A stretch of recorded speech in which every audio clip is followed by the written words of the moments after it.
Chị Google, bắt đầu đọc bình luận.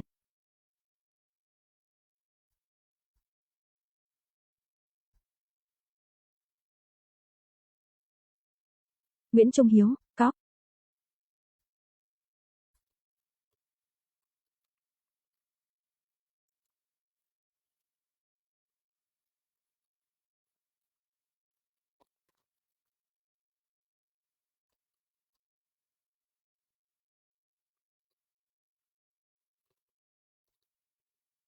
Nguyễn Trung Hiếu, coi mình lạnh không ông cóc? Lạnh, lạnh. Mặc áo dài biết cỡ nào rồi. Chia sẻ nhóm.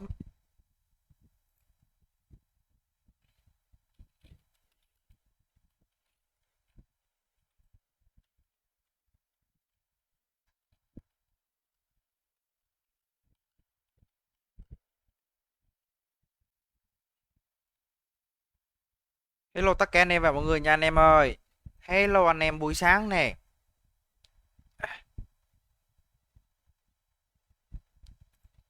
Ở mình lạnh lắm Hiếu nha. Hiện tại ở mình rất là lạnh luôn. Cảm nhận của ông Huy là như thế. Nói chung lạnh không lạnh mà điều cái cắm cái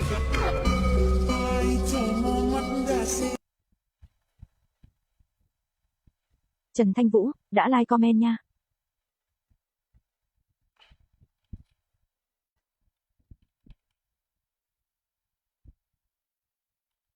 Ok Vũ ơi.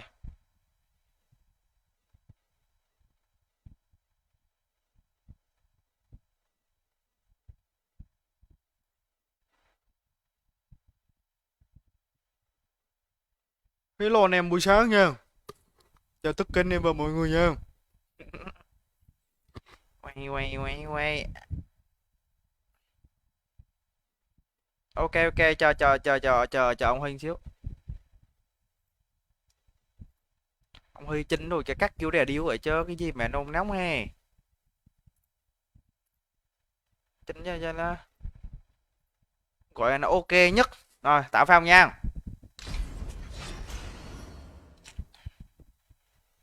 ID là 436 436 024 rồi vô. Huy con gaming, 436.024.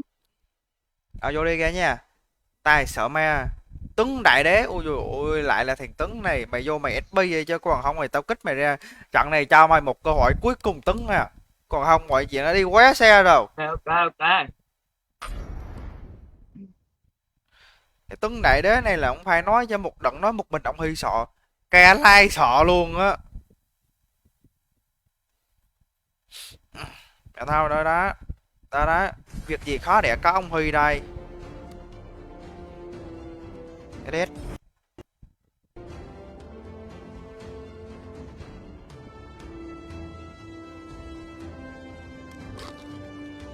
Anh em ơi mới sáng anh em nhớ giúp cho Huy một like một chia sẻ rồi nha, tình cảm đi lên cho sôi động livestream nha kẻ nha. Cảm ơn anh em và mọi người rất chi là nhiều nè.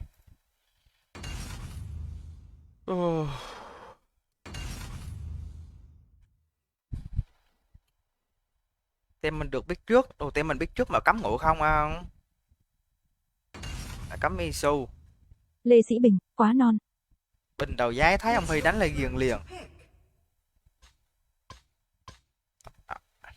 À, đâu từ từ biết sớm nó quýnh bơ cái đầu đó.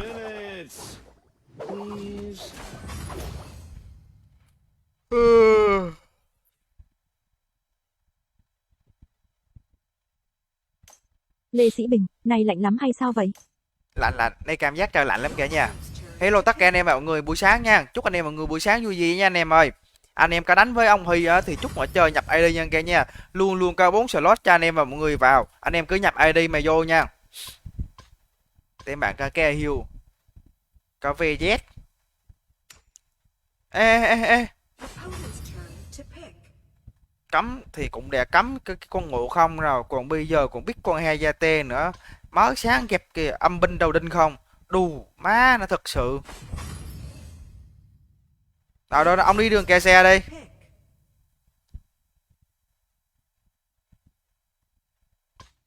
Biết ai vàng ông Huy có nghi gì đâu.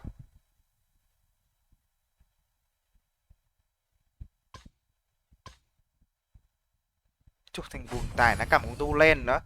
Đắp bộ cuộc tình đâu. Đủ má nó, tôi lạy á.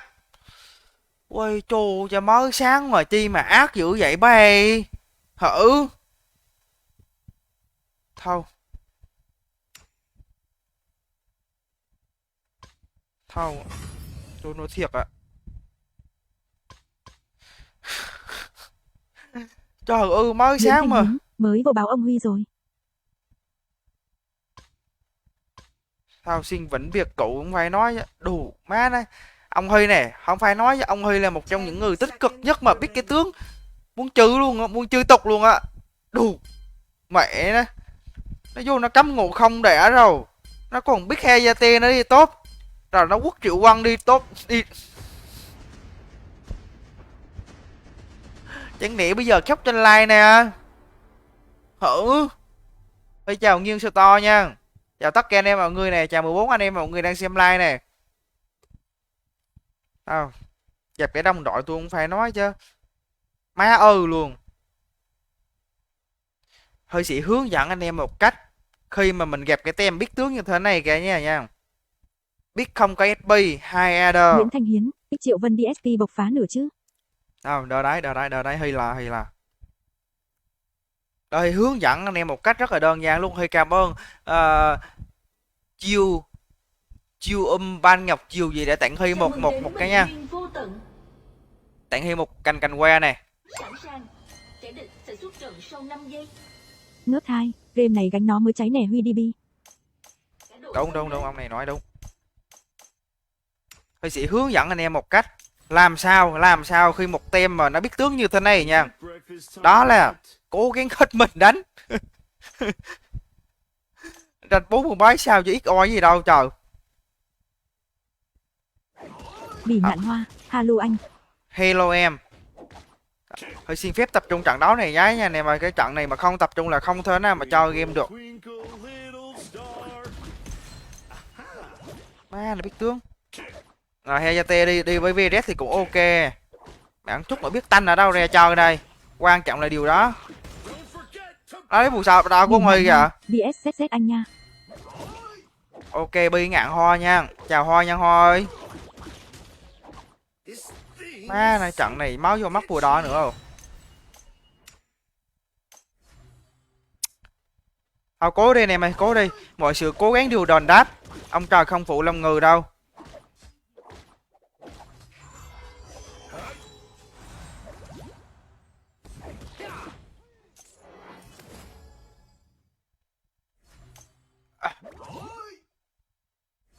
Alo, Tài ơi. Tài.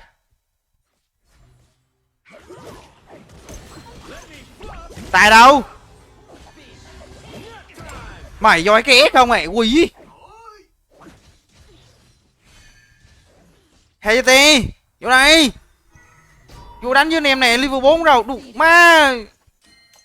Rồi ok, một xíu lợi thế nha.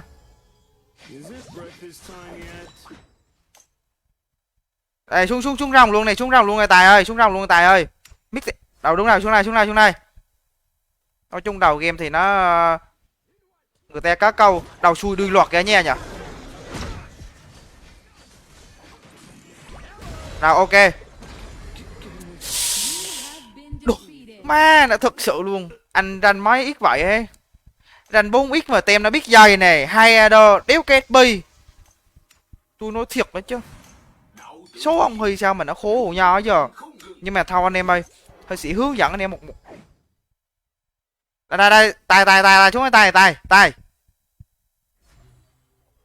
4 ba thằng trong đây Tài.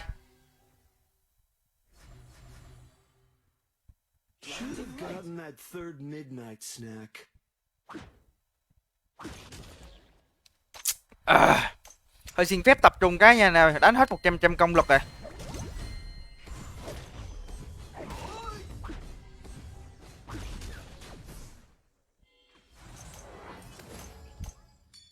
Mấy tên này lót tụi nó cũng gơ gốm quá. Tên bạn lót có thằng Alex, thằng Cahill với thằng Levi. Khó chờ.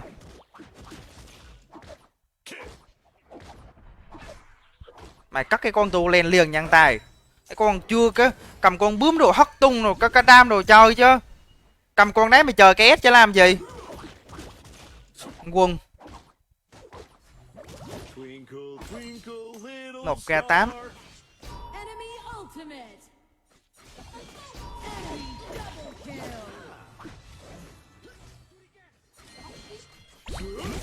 Ulti đâu nhanh đi. Chết bây giờ. Trời ơi. Trời ơi mấy phe này ulti liền chứ. Xem một xíu nữa là xe mẹ rồi. Rồi hay rồi anh em ơi. Vẫn là một cái gì đó khác biệt đến vị trí của ông Huy nha. Lái trụ nè. 4 mạng nha che đôi tem bạn rồi. Rồi ok nha anh em ơi. Mọi sự cố gắng được đền đáp. Đó.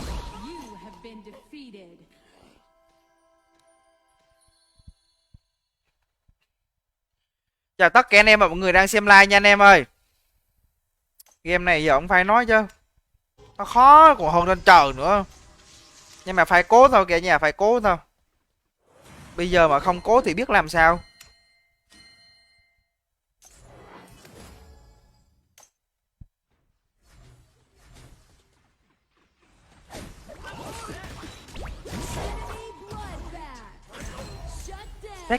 Set down thơm. Ok, một cái set down nhẹ nhàng nè. Tên bạn chết Eder. Làm việc đi tu Balen ơi, làm việc được không?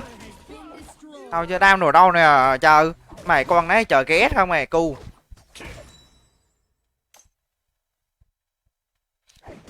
Về đây là Tấn Đại Đế. Người luôn luôn vô phé chuỗi của ông Huy. Nào phe này thành Eder tem bạn. Nguyễn Thanh Hiến, game này chờ team bạn ớt mới thắng được.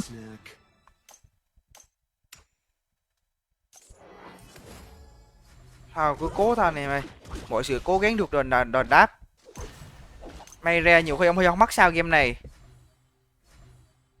Tem bạn đông ở bên cánh trái nha. Ông Huy cố gắng tiếp lấy một trụ cho anh em nữa nè. Cái cung. Đó anh. Lo được. Câu kéo nè. Được, anh chạy được. Tầm nào mà bắt anh được. Rồi bà đi. 4k2 tiền.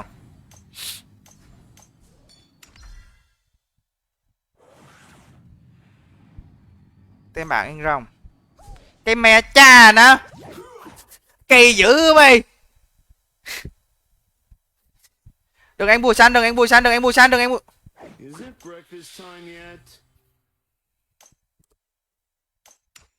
Quá mệt mỏi quá đâu đó.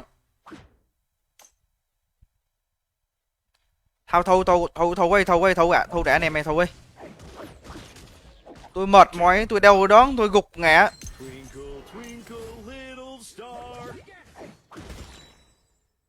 Nó cướp bùa im phải ăn anh ơi.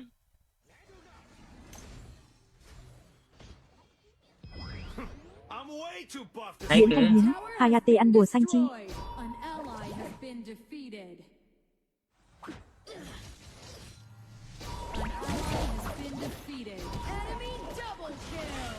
Rồi ok, một mạng. Đường giữa kia.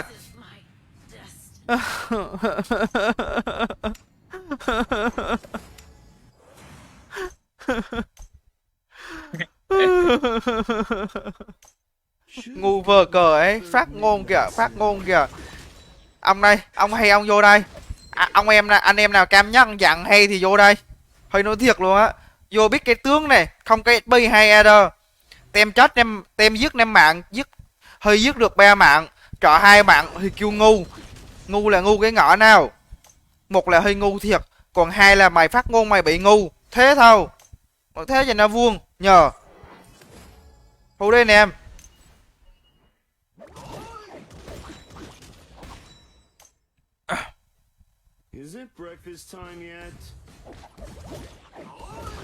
Ok, một trụ cho anh em nè. Nó đang có nội tại trên đầu, không dám đụng nha anh em ơi. Ba nội tại. Thu ơi nha.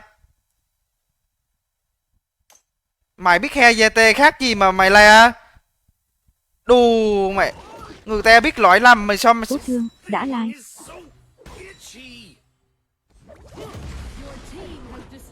Phải đạn. Mình cũng sai mà mình la người ta.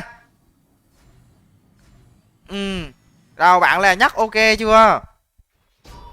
Đầu thu đi kìa nha. Đây.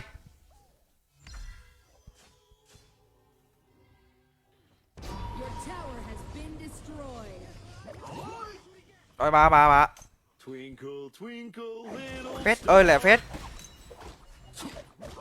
Ông Quang là kèo ngầu đại mà Eder mình xanh đi, Eder mình xanh đi. Chúc anh bắn đạn đạn xanh.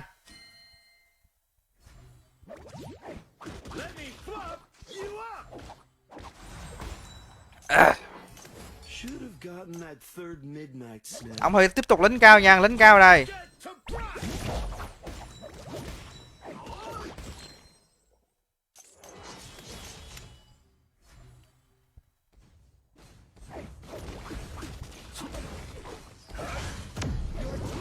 Rồi. Được phe này ok, phe này được.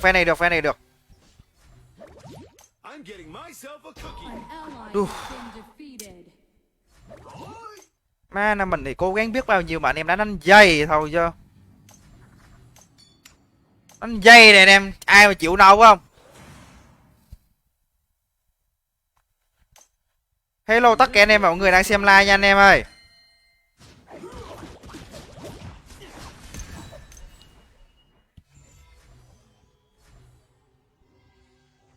Này cánh phải này. Trời ơi nó thấy sai của ông Huy.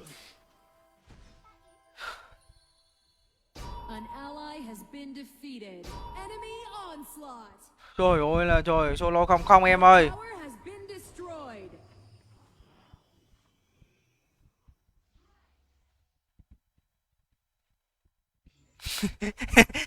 Nhây hai vậy. Mệt mỏi thực sự. Mấy cái ông thánh phán không? Tao thua. Game này cũng còn gì đâu nói.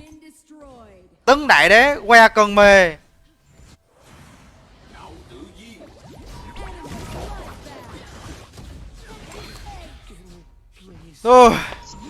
Tao thua anh em thua. Anh vơ Vũ Dương hả?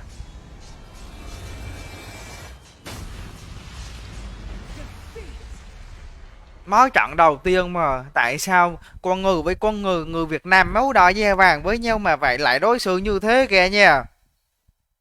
Vô cấm trong, anh không làm với anh Tiến nữa à? Tem mình biết trước thì theo Ngộ Không cho Huy. Để cấm Ngộ Không rồi biết khe GT đi tốt. Để giải rồi còn biết Triệu Văn đi SP nữa. Trời ơi, người Việt Nam với nhau mà.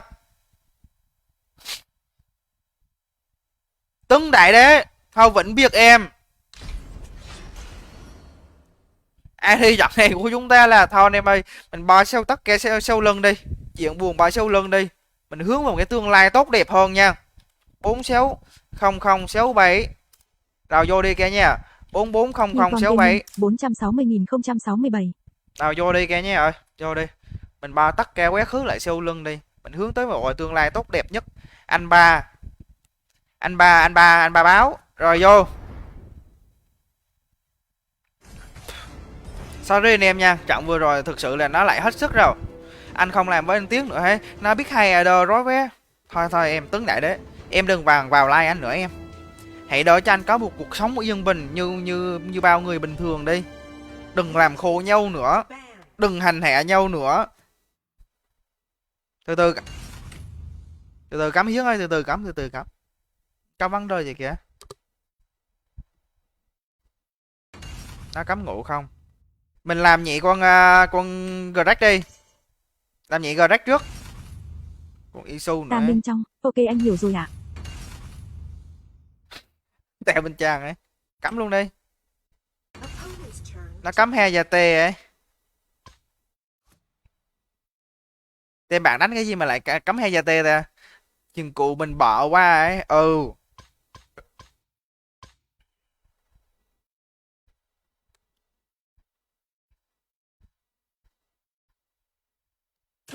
Nó cầm Viret. Cầm Viret áp lực hay sao mà nó lại cắm he và tê ta?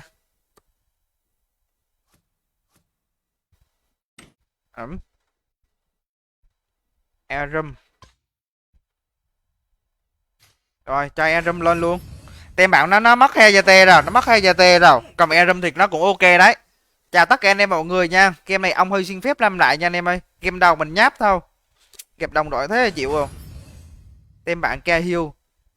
Cahill là cầm con nào tốt cơ động xíu mà bắt nha. Càng nó cho đỡ đứng nó sái đây em.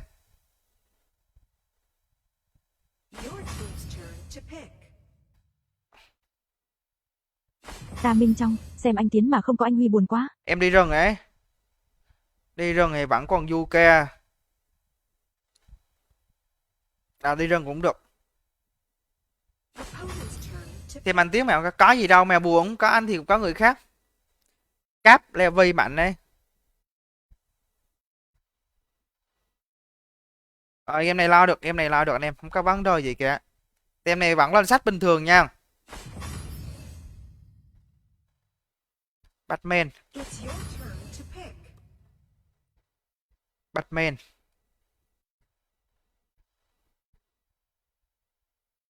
Rồi, tem này gáo quay được, tem này gáo quay được. Chào tất cả anh em và mọi người buổi sáng nha. Bơi vậy thành Triệu Văn Trình Tinh Anh phai rồi ấy. Trình Tinh Anh hay không quan trọng anh em vô cách đánh kia này, biết như thế nào. Nguyễn Thanh Hiến, lên sách món 2 nha Huy. Món đầu ấy. Món đầu ấy Hiến ơi. Sách món đầu luôn á.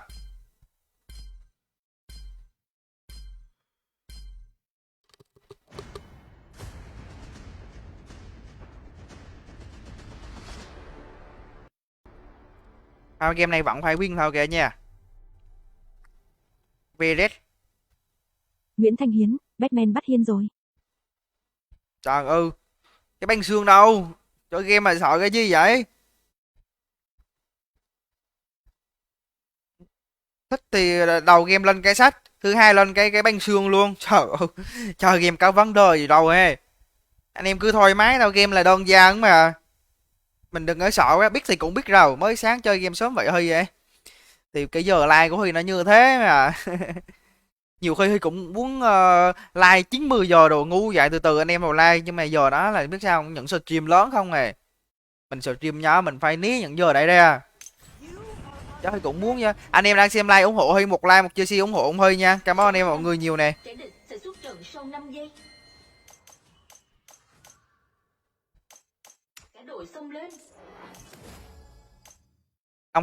Ông Huy anh bùi đo trước. Ông Huy bùi đo trước. Tem mày lên đao nha top ơi. Tem mày lên đao lên sách mày chơi game này. Tem mình cuối game cả level rồi. Ok game này ok nha.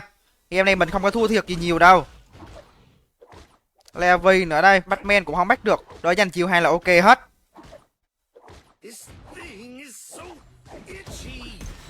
Rồi mic cứ gan đừng rồng. Cái trận này tre thu đời lại nha anh em ơi. Trận này ông Huy tre thu đời. Anh em nào chưa follow giúp ông Huy một follow ủng hộ ông Huy nha. Cảm ơn tất cả anh em và mọi người nhiều này.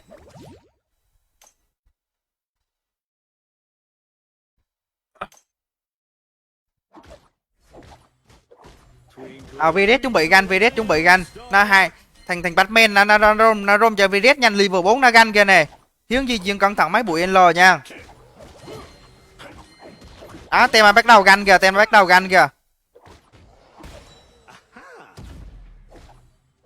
Rồi thành mic với thành SP tem bạn gì ra đường mic này. Đó, thái nào đó.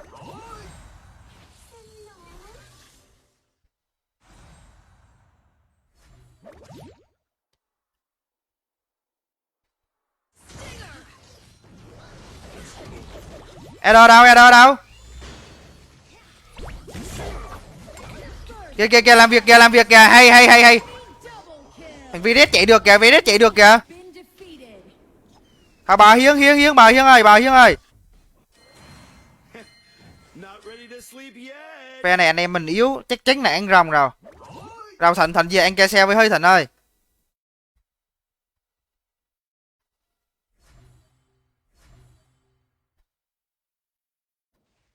Ăn ke xe này Thịnh thấy không? Chờ nó ăn xong vô cướp ra lấy cái mạng nó luôn. Chờ nó ăn. Nào giết luôn, giết luôn, giết luôn. Nó chạy được.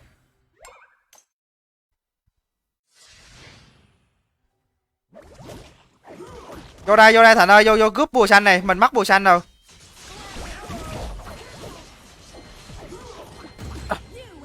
Rồi ok, lái được mạng tốt là ok rồi. Đi về trong thì ký bùa xanh với nào. Ký bài lính với. Vẫn không thua tiệc nha anh em ơi, vẫn không thua tiệc.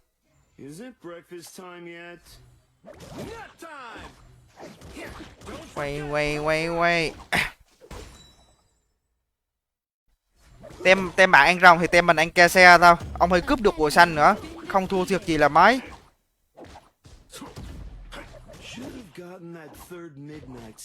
Hơi ăn tua lính tốt nha, cho đôi ke xe này anh nha. Ke xe. Ke xe 2 viên là chót con lính, 2 viên là chót con lính. Đập ai? Đập ai đây? Mắc ulti này.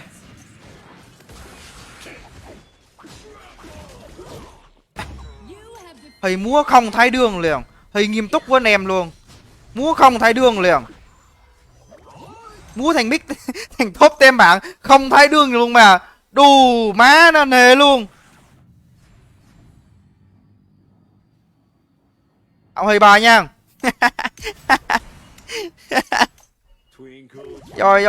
Rồi tới công chuyện rồi. Ông hơi ăn bùa xanh, ông hơi ganh đường rồng nha. Ở game này nó lại ok rồi anh em ơi.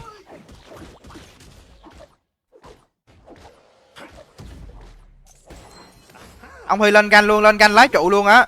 Có tóc biến vô trụ thì tóc luôn nha. Ông hơi vặn ở đây. Tao dọn lính đi. Đại thằng Quang trúng. Rồi tới công chuyện luôn. Một mạng dành cho ông Huy. Lái luôn cái trụ này, bắn luôn cái trụ nè.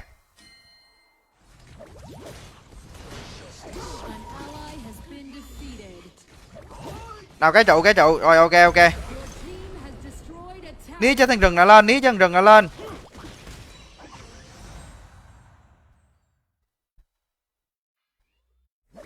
Remix, ông Huy remix.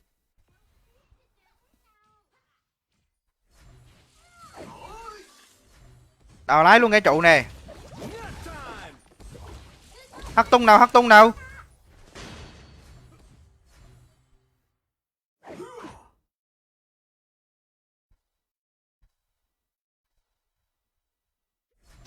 Đủ. Kinh vậy. Thằng VDS kìa thấy không? Rồi xong.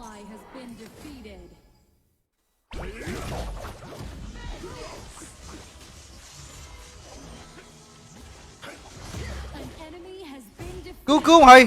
Chết mẹ rồi, sao phe này chết rồi, chết FP rồi. Cố lên FP ơi. FP mình được kìa. Rồi ok.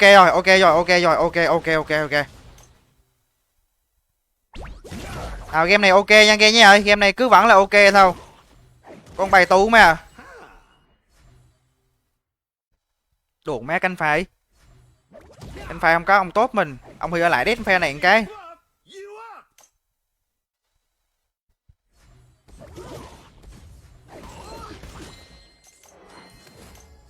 Đi rừng.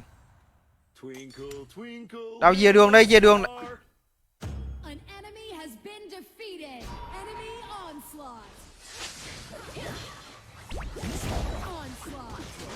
Đù má nè. Cây giữ bay thành VDS này. Đâu có sách. Có đau luôn ơi Thịnh ơi.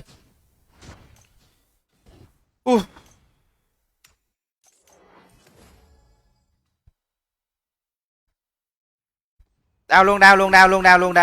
Để follow chú với ông Huy, cảm ơn Di Quang 0209 để follow Huy nha. Anh em ơi, anh em nào chưa follow giúp ông Huy một follow ủng hộ ông Huy nha. Cảm ơn anh em mọi người rất chi là nhiều nè. Đại thằng Quang chắc trúng á, phe này lên đập nhà là trúng. Ui sượt.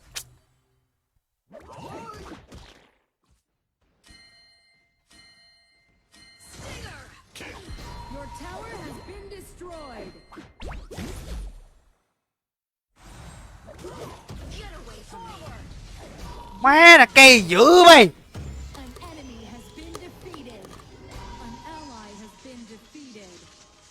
tách like đâu tôi đi làm với ấy. Trời ơi, cái phe nó kìa. Ai ngờ mình bị nó hack não vậy. Kiều Tấn Nhân, hello ông Huy. Ok, chào Nhân ơi. Khó kìa, chết mẹ. Rồi hay kìa, hay.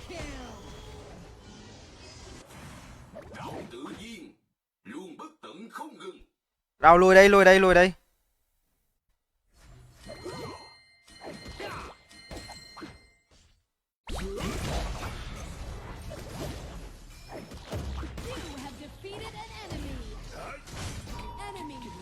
Má thằng Veres này nó lực dữ vậy không? Ui thôi. Chú cây Veres. Game này lựa bố thôi không sao này mày vẫn cho được chè vẫn đôi gì kìa. Đêm coi hơn nó quay cỡ nào. Ông hơi coi hơn nó quay cỡ nào kìa nha. 4 mạng là qué đầu đối với ông Huy rồi. Huy nghi rồi, Huy thấy nó cấm cái con. Ai đó, mặt cười lộn ruột. Nhưng mà vẫn phải win đâu. Cái đầu của ông Huy nó như cái lập trình hết mà. Nó lập trình rồi phải đánh như thế. Cái tình huống nó như thế phải chết. Đôi con mà phải là kèo nữa. Game này ông Huy chăm sóc Veres luôn nghiêm túc. Ông Huy không lên cái ông Huy lên luôn cái đao biết cỡ nào. Batman vãi.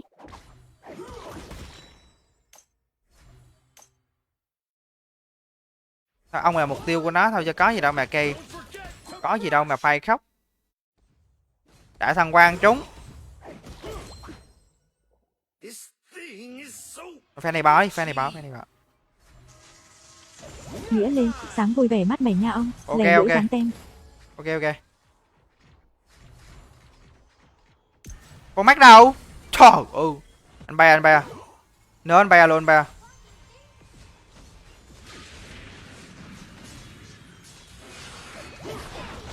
Trời ơi nó hết máu ra mà khó gì anh bay à.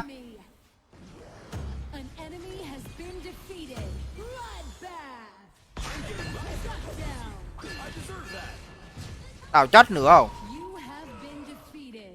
Sáng sớm chơi game sớm thôi anh nè. Thì giờ like của anh ở giờ này mà. Game này không đánh game nào nữa thôi. Đánh chơi nha. Nghĩa Lê, chào 500 anh em nha. Mặt cười ít mắt. Game này thành VDS nó hơi xanh rồi kìa nha. Nhưng mà vẫn phải win thôi. Ông hơi tính toán hết rồi mà. Xem like ông này cuốn vậy đạn ấy chứ sao nữa. Hoàng tử lật kèo ngầu đây mà. Lật kèo trong mọi tình huống mà. Đủ má nề luôn. Anh em xem like cũng hơi là đúng nào ạ. Nha. Kiều Tấn Nhân, anh ba báo cây. Sao báo? Ông hơi tính toán hết rồi chứ sao báo nhờ. Từ ông hơi có cái gọi là bị im che đi anh ba ơi. Thành đáy đường nào chết rồi nó dùng ulti rồi còn khó nó nữa ba. Ba đợi dành ulti ba khó ai vậy chứ. Kìa Veres hoài với ai hả?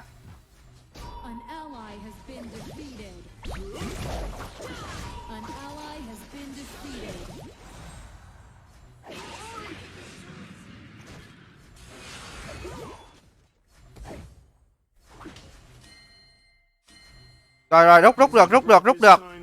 Game đơn giản che cái vấn đề gì kìa. Vẫn phải win thôi. Trời ơi Edo tem mình.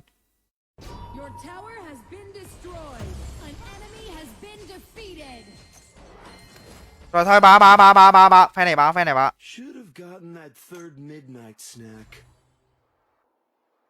Nghĩa Lê, Aaron khóa vơ quán nào mới chết cây. Phe này bà nha. Diệt thằng cung đâu đâu.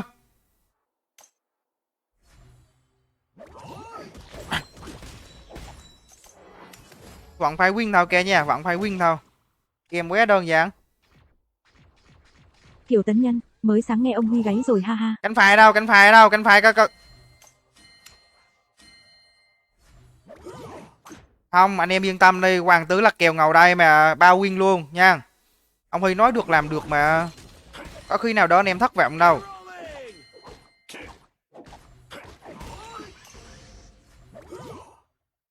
Batman mình canh trái chuẩn bị là gì nhưng quen biết nè.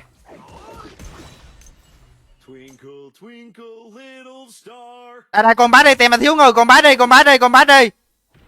Rồi hay rồi.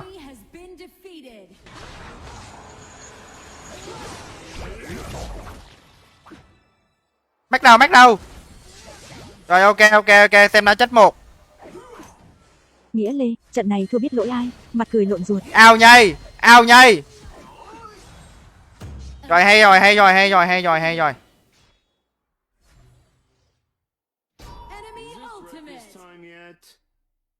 Rồi thôi bà.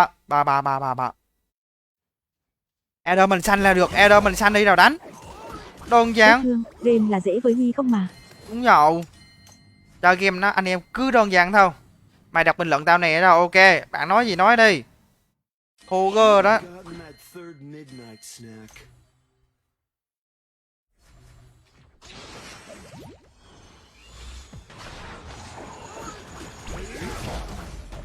Chứ. Thằng này ao tương sức mạnh. Đâu mày đài canh phài lên. Đường giữa đi. Tem nó mắc virus nào nè. Tem mình có mic ra. Combat nào. Có mắt chưa. Combat nào.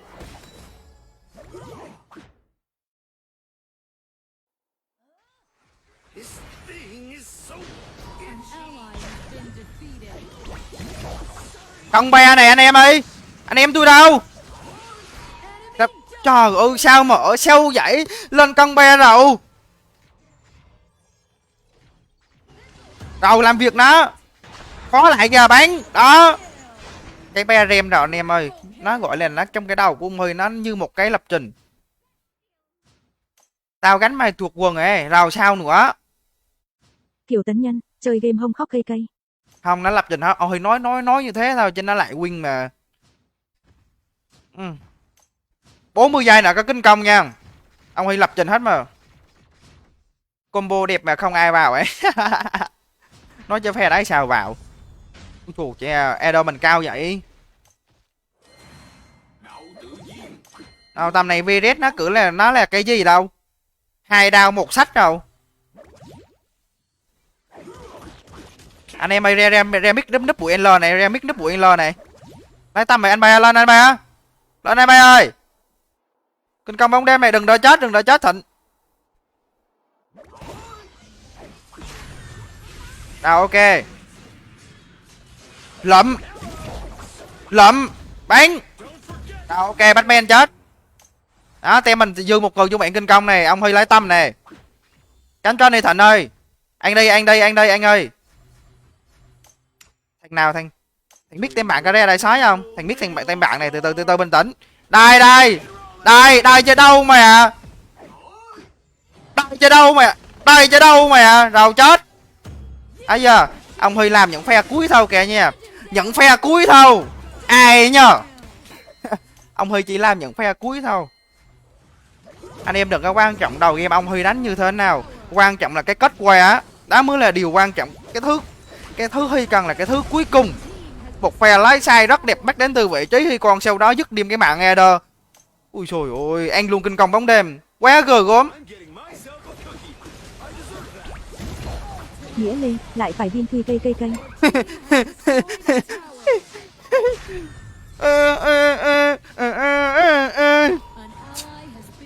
Có cái gì đâu kìa nha. Chào Vũ nha Vũ ơi, chào Vũ đầu giá nha. Chào tất cả anh em và mọi người nè. Trời ơi, trong tầm tay của ông Huy. Cái thứ quan trọng là cái kết quả cuối cùng kìa nha. Mình làm gì cũng vậy. Anh em nào chưa follow giúp ông Huy một follow ủng hộ ông Huy nha.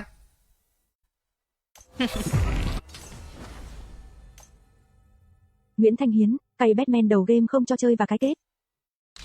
Trời ơi, game này đơn giản. ID trận này của chúng ta là 795 144. 795 144. Rồi anh em mọi người vô đây anh em ơi. Bảo vô anh nè. Huy con gaming 795.144.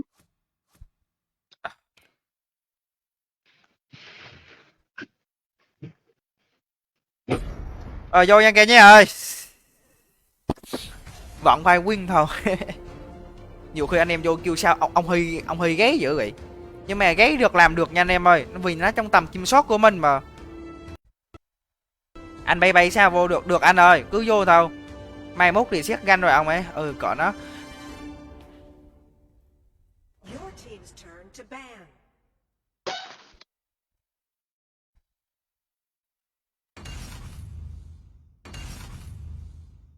Tỉnh Lê Văn, thua đi anh.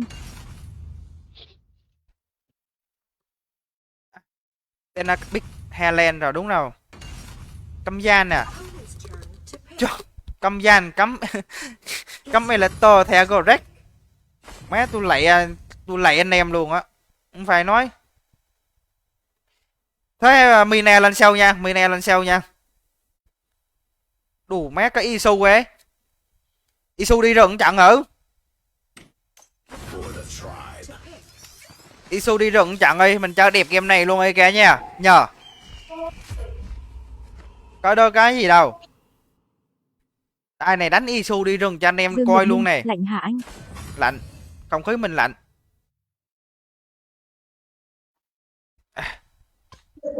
Chấp mẹ rồi, nó cầm Kira. Bây giờ ai cầm con phép đi rừng được không? Đâu ông hơi đi Mickey. Nó cầm Kira với con Greg là không cho ông hơi chơi game rồi. Một người cầm phép đi rừng, một người cầm phép đi rừng. Nguyễn Thanh Hiến, nể ông Huy. Tu lên rồi, ok ok.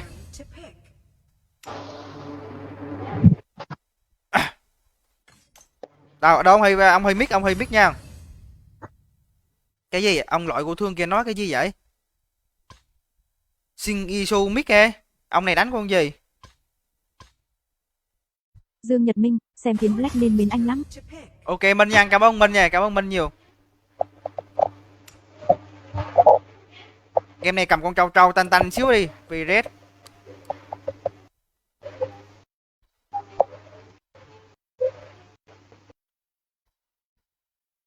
Không, trận này cáp Isu là phải đi đường rồng này ôm trụ đánh cho đường mid tù lắm. Cáp đi mid rồi cáp. Cáp đi mid được không? Con Isu đầu game đã tu mà được anh rồi, ok ok. Thế nha, quyết định vậy đi nha. Tấn Vũ, Huy ở đập đá chỗ nào vậy xin cái lỗ tai với. Bè canh nhân vụ ơi. Thôi Tấn, theo cho anh đi Tấn. Đừng nữa em. Đủ rồi em, người Việt Nam máu đỏ da vàng, sống với nhau tình cảm một xíu đi em. Ok Hiến nha Hiến ơi. Ok Vũ nha. Game này hơi cực anh em ơi. Game này cầm Eder mà tem nó có Kira với Greg. Đó. Kira Greg với Zeta nữa. Nếu mà thực xác định nha tem nó mà không cho ông Huy chơi game là thực sự là một cái gì đó kinh khủng lắm.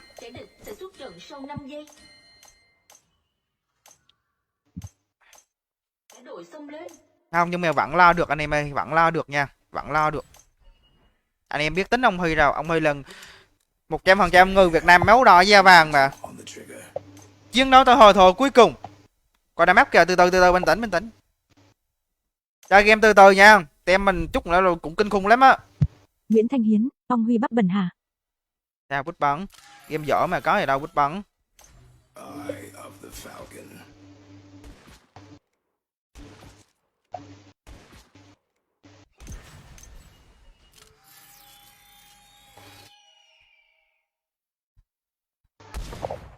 Mẹ thằng này đó. Trần Hoài, này lạnh quá ông Huy ơi. Lạnh, trời hôm nay lạnh.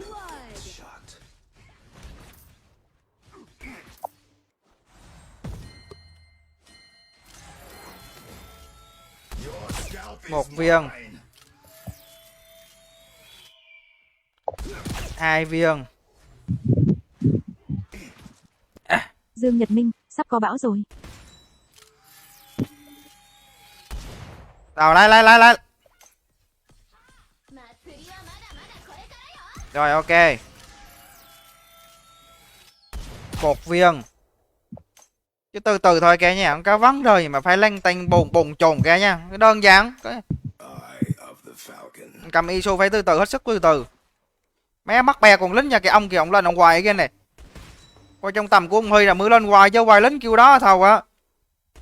Ông Huy đệ không dám cao đâu, coi trở thành rừng ganh nha, 1 phút mấy đâu chưa thấy sang rừng nè. Đầu rừng đường dưới.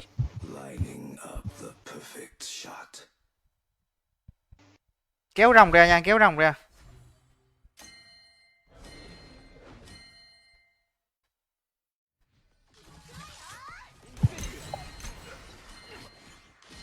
An ally has been defeated.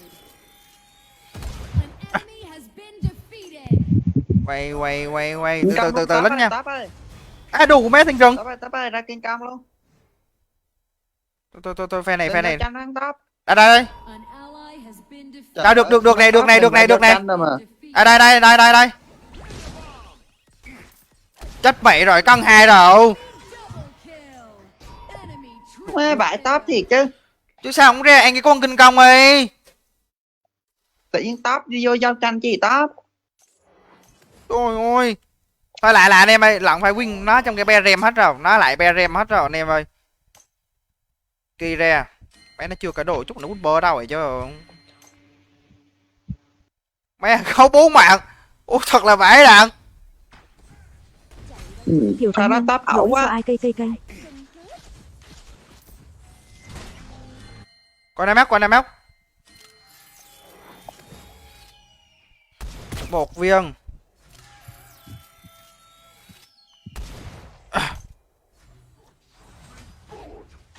Rồi dọn lính thâu. Lính thâu. Nghĩa Lê, xíu gấu nó gõ hết cây. Con này móc. Mấy Omen mình solo thua kìa. Top mình muốn dở ghê á. Qua đó rồi để nó căng 3 mới nhỏi. Đâu hay đâu. enemy Cứ từ từ. has been Ui. defeated. Mấy tầm này gấu vẽ hết rồi. Gấu 5 mạng gấu vẽ hết rồi. Không sao anh em ơi, cứ bình tĩnh. Có vấn đề vậy, hoàng tử là kèo ngầu đây mà. Ui dụ vậy trời ơi. Ôi trời ơi. Game này thật sự à. Trận này thua trắng luôn ấy. Man à. Vãi đạn rồi. Không, vẫn lật kèo nha anh em ơi, vẫn lật kèo được nha. Tem nó lết game Slim, Kira, Yata, Greg. Mình có cáp. Lết game mình Nguyễn thua Thanh thiệt Hiến, không? game này thua rồi. Win. Chơi game đừng có nói thua đó nha. Mấy anh em tôi dọn lính nhanh quá. Destroyed a tower. Chơi game mà chưa gì hết mà thua từ trong tâm trí của anh em nào. An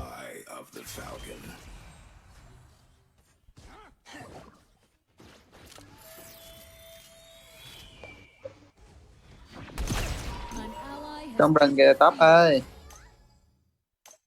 Đâu chia ra. Đù, má ally has been defeated. nó vẽ thành. Tao dọn lính nè, từ từ để anh em không có combat đâu, dọn lính Tiểu đi. Thánh Nhân, lật vào mắt. An enemy has been defeated. You have defeated an enemy. Kìa làm việc đây nó hết chiêu rồi đó. Móc lại em. Thôi bà với tè lên cover kìa, bà đi. Má thằng Edo tem bạn. Destroyed. An ally has Tầm này có tóc đánh cưa trời, trận này win được 20% lết hơn xui nhờ cáp ấy, đúng. Thì mình cứ đánh thôi anh em ơi. your tower has Tem non với em ấy. Không phải bị ép thôi chứ non gì đâu anh. Chua, an ally has đủ been mẹ tốt tem defeated. mình tấu hài sao vậy?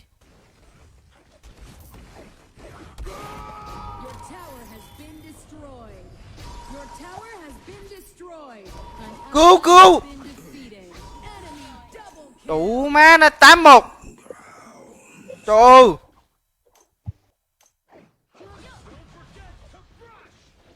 An enemy has been defeated.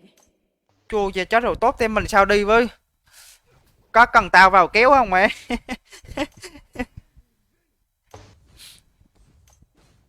Chứ nãy giờ cả làm gì đâu, toàn là đép không á, nó quýnh Nguyễn tại Thanh nhà Hiến, không vết à. thương mỏng quá.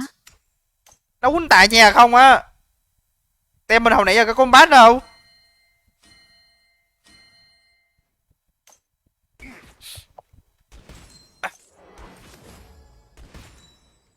Ôi thái kia ra rồi anh em. Steady hand and gentle on the trigger.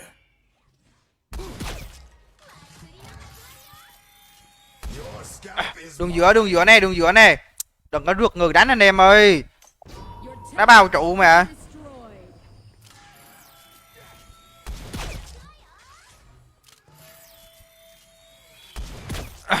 Anh không có đâu gì hết trơn. 3k 2 tiền. Thua cái tiền thằng SP tem bạn.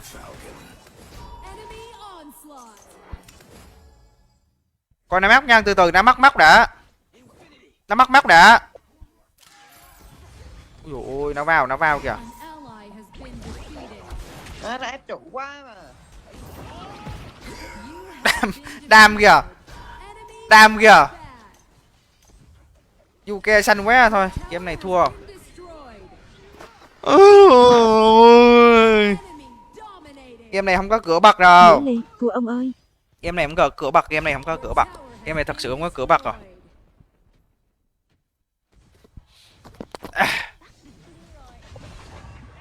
Kìa cáp ra kìa. Ui trời ơi, nó vào chỗ vẽ kìa. Ally has been defeated. An enemy has been defeated. You have defeated an enemy. Hiểu tấn nhân, lật của ông Huy gây cây.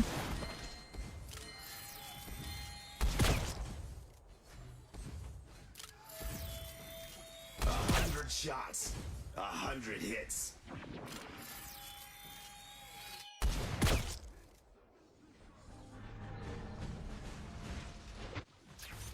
Enemy legendary. À,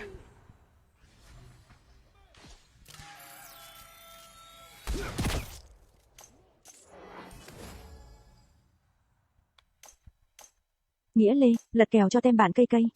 được game này bạn.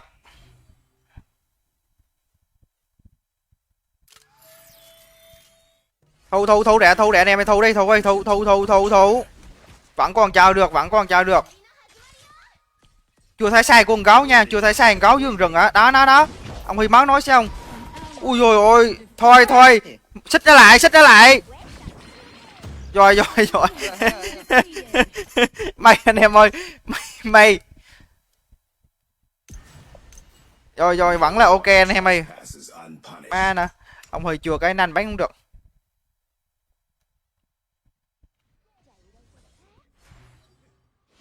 Xích nó lại ôm em. Ôi dồi ôi, kinh tốt kìa.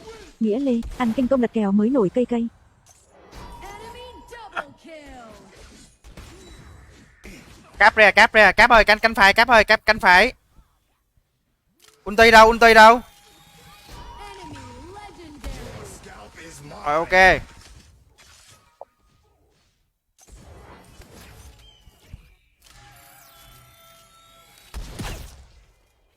Error tem bảng yếu. Shut down. Hết rồi anh ơi.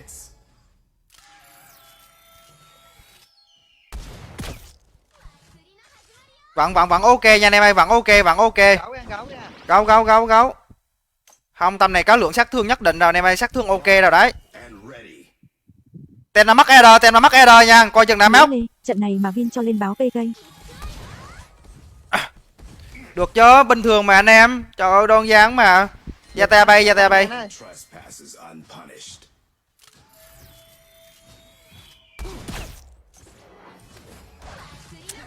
Má nè, loại cô thương. Ready and waiting. Nguyễn Thanh Hiến, đủ đồ thắng được.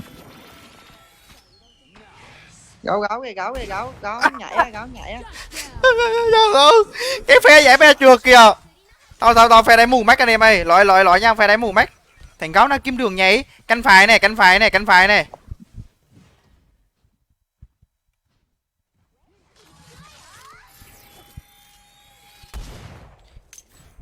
Vô anh em, vô.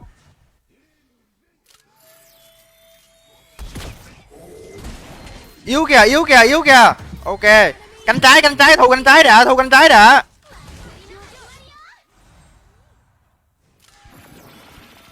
An enemy has been defeated. Tem bạn chết 2 rồi, tràn lên đánh nè. Top ơi, lên đường kia Top ơi. And gentle on Cáp bánh cáp ơi. An ally has been defeated. Rồi ok.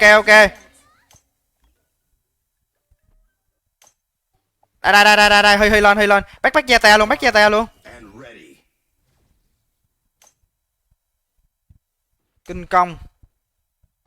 Ra đường mic nè.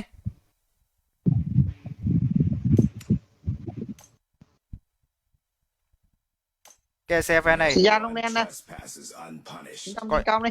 Coi Nam móc. Ready and Rừng, quay lại rừng. Thôi, báo đi về thu này. An Thằng tốt là báo dữ vậy không?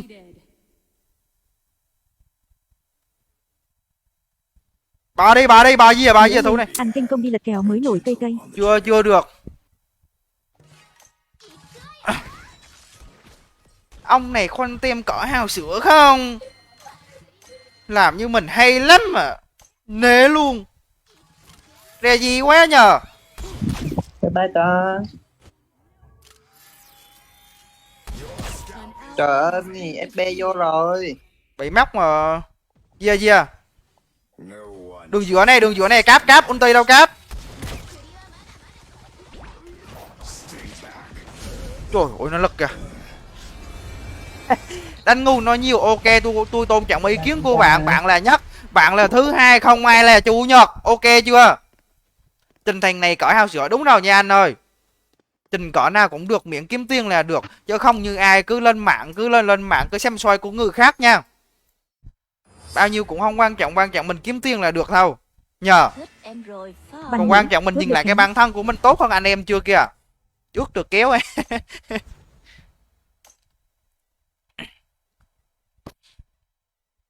Ông tem mình nó gọi là ông hơi 24% đam ấy. Đam cũng ok.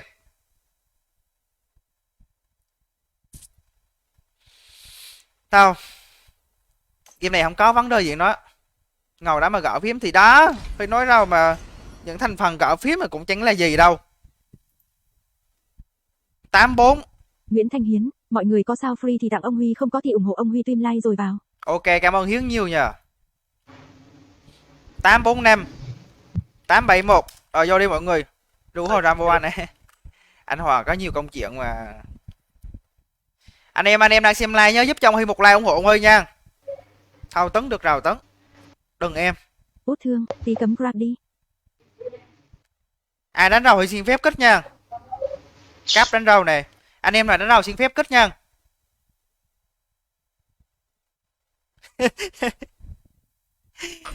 Mới xem tường thế nào 4x sao à, vậy cũng like tin.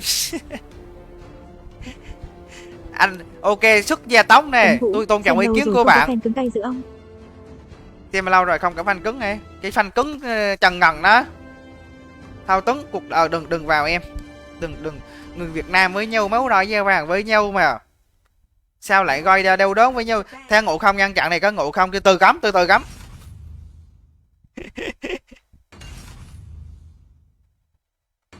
Văn Mỹ, xin phép được kéo. Còn Greg nha, họ cấm Greg luôn rồi, trận này xin phép mình làm lại trận Isu nha kia nha. Cấm Greg ấy. Cấm con trợ thủ con từ không. Đây con này. Xin phép làm lại kìa nha. The spirits of my ancestors guide me. Khứa này có câu Việt Nam nghi ác đây chứ sao, mình nói thiệt mà.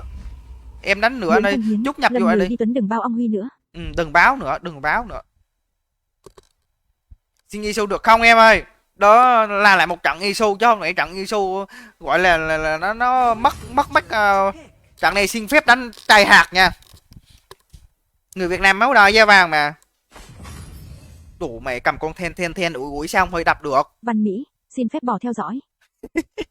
Điên chứ không sai vậy. Phải giờ tôi không kết bạn với các bạn này tôi mò rồi á. Không kết bạn sao á? Nick này có kết bạn hay sao á? Và đây là Florentino Van Hân. Rồi trận này tụi nó xác định rồi. Hơi cảm ơn Xuân Phúc, Xuân Bút gì đây để follow hơi nha. Cảm ơn bạn Xuân nha Xuân ơi. S5 báo đâu chắc này ấy. Sao lại nói vậy trời. Khinh thường người khác và cái kết. Văn Mỹ, nói chứ dậy mà. Ok thầy nha. Hơi cảm ơn hai bông của Tri Baby Y1 Bình Định nha. Cảm ơn bạn nhiều. Hơi cảm ơn Quốc Khai đã follow Huy nè. Hơi cảm ơn bạn 17092.000 đã follow Huy này. Cảm ơn bạn nha. Xin phép là một trận chai hạt anh em nha. Nguyễn Thanh Hải, thả Elsu cho Huy thì nó thua rồi. Chứ sao nữa. Xác định luôn nào fan ơi. Xác định luôn rồi.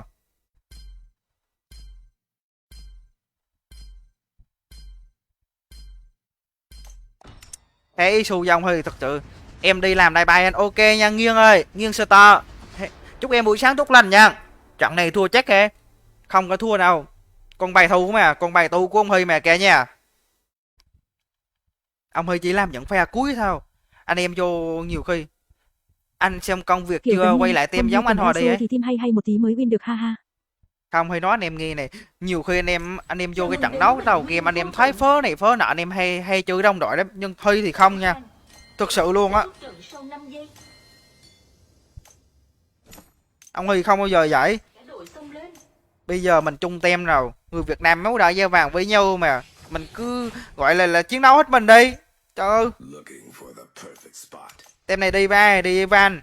Tem bạn khác mà ông anh em ơi. Nếu mà trận này ông Huy xanh sớm thì nó lại ok nè. Tem bạn khác làm ông luôn á. Ui dồi về trời ơi. Đủ má nữa. Đã cho ông Huy trước. Một viên. Shots. 100 hits. 2 viên. Ui dồi ôi. Tấn Vũ, game sau gửi ID nhé.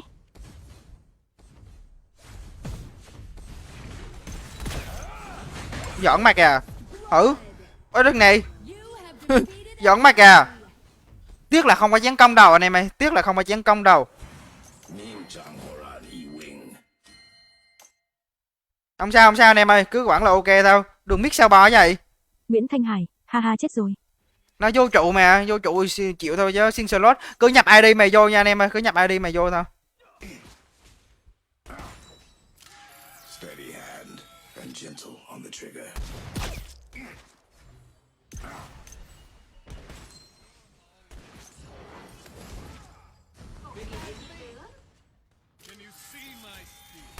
Một viên. Trận này có thằng một viên. Shots. 100 hits. SP cover ơi cover chế thằng Guido nó chưa ông hơi chịu không có nấu. Làm việc thằng biết tem bạn kìa nó nấp bụi kìa. enemy has been defeated. Má nè. Nó quýt ông hơi chịu không có nấu. Rồng này. Looking for the perfect spot. Nó biết Guido nó counter hơi. Đủ mày sao the rồng vậy? Rào the tem mình đang ke xe, cố gắng dứt điểm ke xe đi.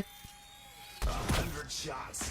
100 An enemy hits. has Má nè. been defeated. Nó hết bài nào kìa. An ally has been Nghĩa Lê, defeated. Vera Van Hell cũng là một cái bài đó ông cây cây. Ừ nó cái bài đây mà. Video xuống. Ông hơi lui nha, lui á, tem mà xuống á. Is unpunished. Không sao, vẫn ok anh em ơi. Đầu vào đó thôi, không có vấn đề gì kìa. Ông hơi cầm con này rồi, anh em biết rồi. Nguyễn Thanh Hiến, Rizu trưởng ông Huy khóc hu hu. Khóc thực sự luôn. Nó chưa có đồ nha, chút nữa có đồ nữa kìa. Perfect spot. Biết tem mình xuống nè.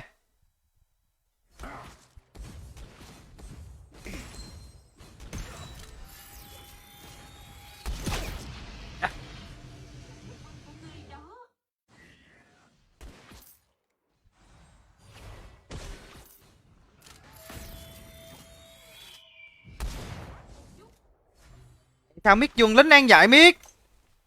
Đừng báo fan. No one trespasses unpunished. Dạ bè xe chiêu tưa lừa hết mà. Một viên yếu kìa.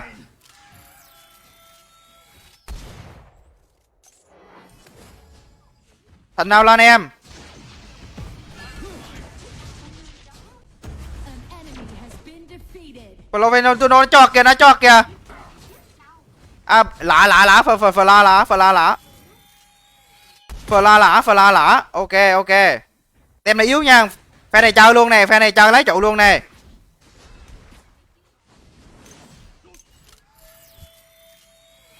Một viên, ED yếu. Đúng rồi. An enemy Trụ trước. defeated. Phờ la tem này lá nè. Your team has destroyed a tower. 100 shots. Nào tràn vô luôn. Nó ná trong bụi này. Nào có con mắt nào đây. Ông ơi xin luôn nha, Edo. Thôi chết mẹ nó vô kìa. Hand and gentle on the trigger. Ally has been defeated. Enemy double kill. Ultimate. Ui, còn một máu kìa. Chơi game mà may mắn dữ vậy.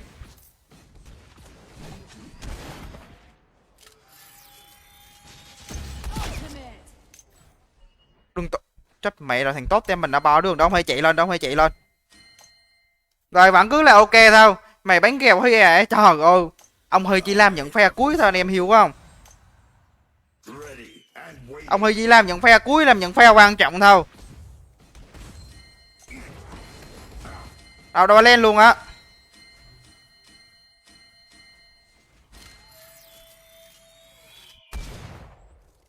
Coi, thằng Yuke nó lại lên đây nữa bay. Perfect shot. Sao khó vậy? Tao lấy trụ luôn nè, có cơ hội lấy trụ luôn.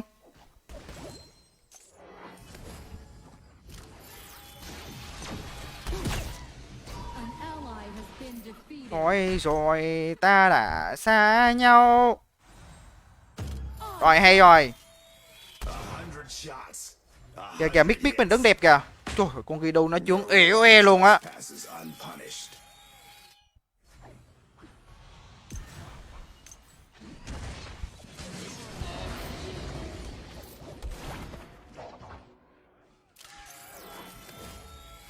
Vãi đạn không chết thằng Fleur kìa. Thằng Fleur nó làm cái gì vậy? Primed. Shut down. Quay, thằng Fleur sống kìa kìa nha. Your tower has been destroyed. Lining up the perfect Sao shot. tôi điếng khang Fleur sống phe đó kìa.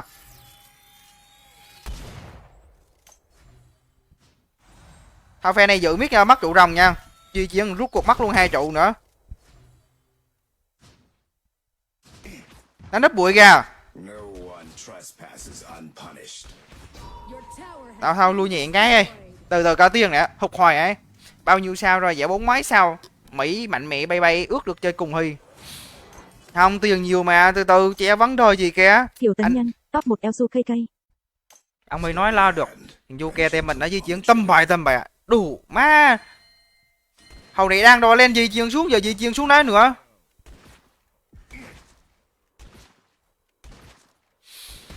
Nếu kiếm tiền để xong 10 bắn chiêu 2 được, chứ giờ chiêu 2 được thì cũng được đâu. Sao báo? Đạo chúc ông hơi bắn được một kill sao ông hơi bắn hay đồ. Trần Thanh Vũ, Mỹ mạnh mẽ ước được chơi cùng Huy Văn Mỹ.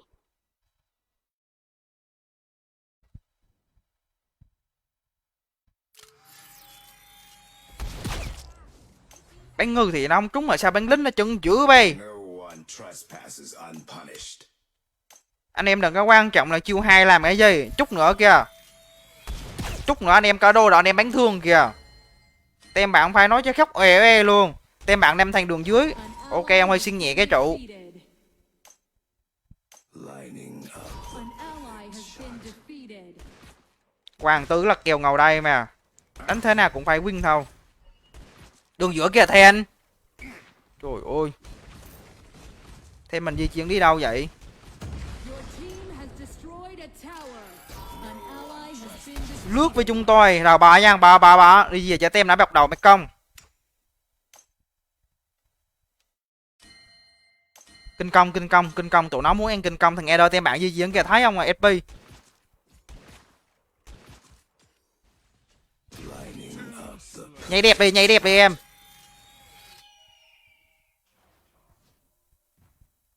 Đâu nó ăn rồng rồi. Nó ăn rồng thì nó cũng không ăn ke xe đâu.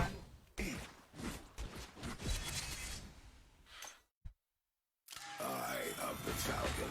Đó. Từ từ đâu phải lại. Enemy ultimate. An enemy has been defeated. Enemy double kill. Enemy triple kill. Quay. Thôi. Đừng có rượt lâu như thế. Dọn lính đường giữa đi gấu ơi. Gấu bây giờ này gấu. Your scalp is mine. Nhảy gấu ơi. Tiểu tấn nhân, thôi ông Huy KK. Been defeated. Ok chưa? Đâu hụt mẹ đâu. Đâu được, từ từ ông Huy cá đô đã đâu chơi. Đơn giản mà. Tao đánh đi, cãi lộn cái gì? Trời ơi, đường nào nó treo win. and gentle on the trigger. Đường nào cũng win hết kìa nha ơi. Không có vấn đề gì kìa. Quan trọng là có tiền không kìa. Ally has been defeated. An enemy has been defeated. Shut down. Một viên. Múa với chúng tôi. Hits. Enemy ultimate. Bánh thương lại khóc nào cho có gì đâu mà. Đây ông Huy bánh thương cho. Cầm con này ông Huy chủ yếu ở đánh thương thôi. Tụi mấy nó trường kìa. Về Thành ơi, về Thành ơi. Lính thầu. Tôi fan ruột của ông Đạp xin chữ ký được không? Trường lính thầu. Được. Your scalp is mine. Ông Huy diện cái. Con này chủ yếu đánh thương mà. Tập trung mà chơi cứ soi đồng đội ấy. Đánh đi, đường nào nó treo win. Giờ đánh với anh em rồi. Đánh biết bao nhiêu trận rồi, có biết thua là gì đâu. Looking for the Nói được làm được mà. Tem bạn anh ta kìa. Excalibur. Đây ông Huy bạn bánh thương này. Thôi lui về gấp. An enemy has been defeated. Gấu nhảy đẹp rồi đây. Bánh thường, đơn giản. Vô chơi nó. Đầu lên luôn, tem bạn chết 2 đâu. 100 hits. Triple kill. An Nó lập enemy trình has hết rồi anh been em ơi. defeated. Gấu bên cánh phải gấu ơi. À này bánh thương nè. Gấu cánh phải đi. Tem bạn chết 4. Bay ra nữa biết tem bạn mới ra này, lái trụ nè.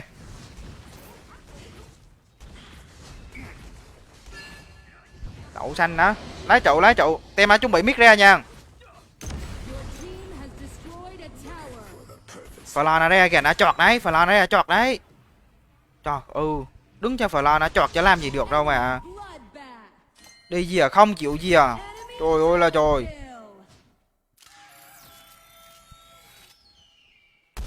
Một viên. Chào luôn gấu ơi. No one try.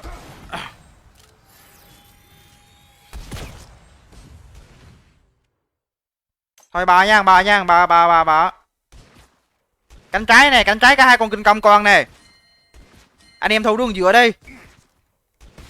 Your tower has been destroyed. Rồi xong có anh. Chắc vậy. Your tower has Can anh. 8 cái 1 tiền. Quay. Alo. Đường anh em ơi. Đúng rồi, bánh lính trước, clear lính trước là muốn làm gì làm. Eye of the falcon. onslaught.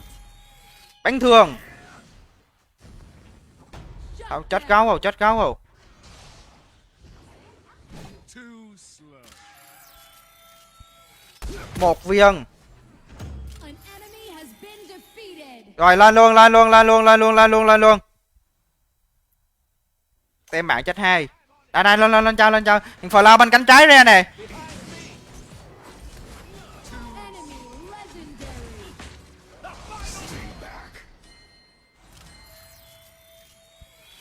Enemy double kill. Rồi lui nha. Shut down. Quay. Từ. Mẹ sao phe đáy bánh thương nào mà vẫn chưa đâu bay. Nè tè báo như lúc đầu để nói á. Bè bậy. Thôi không sao. Game này vẫn trong tầm kiểm soát anh em ơi. Nha. Đơn giản. No one trespasses unpunished.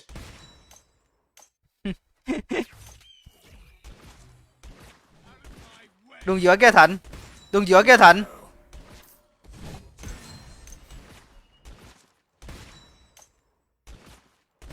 Rồi xem có cái nanh anh em ơi, có cái nanh. Các cái vuốt hung tàn luôn rồi.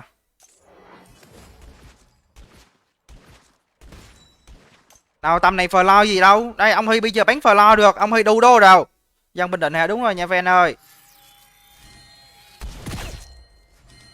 20 giây nữa, 40 giây nữa cứ kinh công bóng đêm, tầm này đừng đợi chết nha. Đợi chết thèn lại nó lái sai trước đã, ông Huy đặt mắt cho. Ready and waiting. Rồi ok.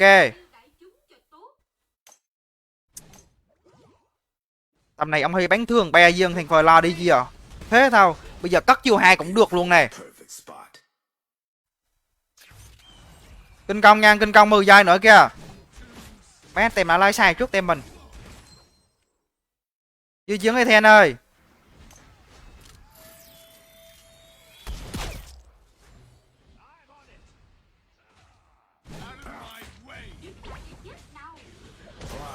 An ally has been defeated.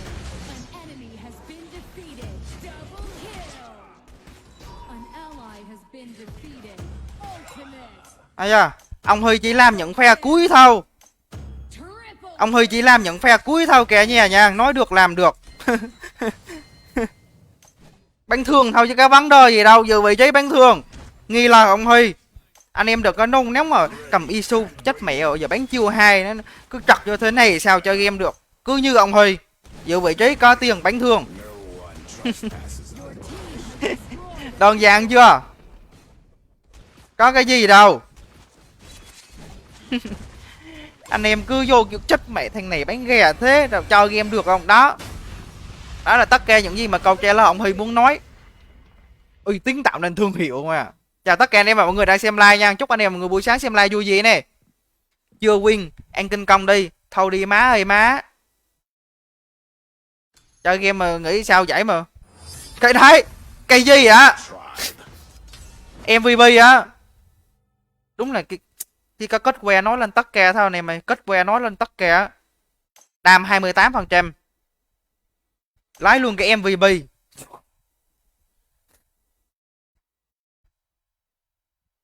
Không. Cái trận này nói thiệt là MVP là ông Huy thấy thì sao rồi nha. Ông Huy trận này không xứng đáng MVP. Tao vô nè. AD trận này của chúng ta là 976. Ok chào Thành Tâm nha. 867. Huy Con Gaming 976.867. 976. 867. Rồi vô đi kìa nha. Anh không làm vậy không em? Không thấy anh trên clip là biết không làm rồi.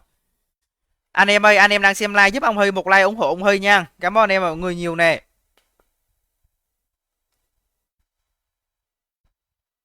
Kiểu Tấn Nhân, Huy có cần báo không cây. Trời ơi, ai báo cũng được hết, ông Huy lo được hết mà có gì đâu. Anh em ơi, anh em đang xem live giúp cho Huy một like ủng hộ ông Huy nha. Anh nào chưa follow ấy giúp cho ông Huy một follow ủng hộ ông Huy nha. An Nhân hay ông Huy, đúng rồi nha Chi ơi, Chi 4578 ơi. Tập đấy An Nhân Bình Định. Rồi tem mình được biết trước không làm chặn ngủ không hay không? Sáng giờ chưa tem mình được biết trước này, từ từ cắm, cứ từ từ cắm nha. Má na lại hù lại dọa chi cho tem nó nhớ thằng ngủ không vậy bay. Cắm con he lên, cắm con he lên. Tem nó cắm ngủ không đâu. Thằng này nhé thì nó cắm mẹ đâu. Ngọc Phát, ông Huy chơi chậm mà chắc nhờ. Chứ sao? Người Việt Nam máu đỏ da vàng mà nhiều khi mấy anh em kia vô họ không hiểu. Nói chung giờ mình cũng phải mình không cùng quan điểm. Nói chung nói chuyện nó cũng khó. Mình không quan điểm á. Nói chuyện nó cũng khó. Mấy ông Tấn này Vũ, mình fan ruột Huy lâu rồi, Huy cho Vũ xin cái lỗ tai được không? mấy ông này á, ông chơi game á, thấy mình ví dụ mới vô lỗi một game cái kêu thằng này chơi dở, thằng này game này thua rồi. Nói chung nhiều cái ý kiến tiêu cực lắm. Còn đối với Huy có vấn đề gì đâu. Lỗi thì mình làm lại, mình làm những phe cuối thôi. Hay không những phe cuối anh em mà đập gáp được đấy được sai thì hồi nãy đó, ông Huy giữ vị trí đâu cần chiêu 2 đâu. Làm double kill liền. Thôi chơi phải lo nữa. Phải lo ca báo nữa ông này. Quan Điềm chứ. Thì Quan Điềm chứ Quan Điềm gì ba. Ông Huy kêu Quan Điềm rõ ràng. Ôi tay mạng Erum Hayate. Ngọc Phát, đúng ông Huy nói chí phải. Chứ sao. Cầm con. Má cầm ghi đu game mình máu dưới à.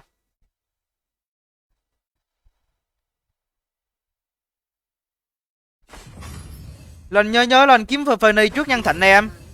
Trận này lên kiếm Fernie trước nha. Bắn Erum với thằng Ether kia nè. Quả anh quân Thịnh hôm nãy đánh râu mày ạ. Thịnh nè. Ui. Báo ông Huy đi ấy, ông Huy lo được. 10 seconds remaining. Kèo này canh nhờ, kèo này có Vire Aram này, kèo này hơi canh rồi cả nha. Kèo này hơi canh rồi.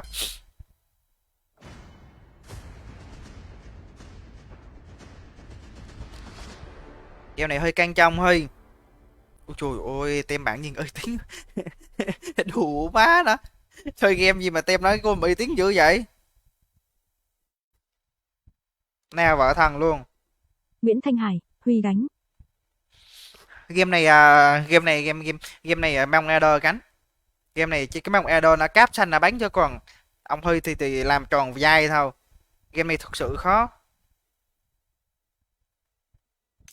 Chào mừng đến Bình Nguyên Vô Tận. Game này canh anh em ơi, game này canh. Không biết như thế nào lại đi rừng. Kẻ địch sẽ xuất trận sau 5 giây. Cả đội xông lên. Game này canh lắm luôn. Và lo tem mình đây. Không biết cá báo hôm nay nữa. Nó cướp ấy hả? Đây nè. Chọn lít nhanh nào vô phụ ông Huy, có vấn đề gì đâu.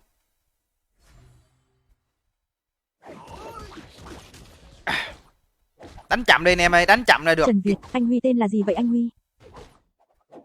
Game này đánh chậm là được kìa chứ nha. Không có vấn đề gì cả.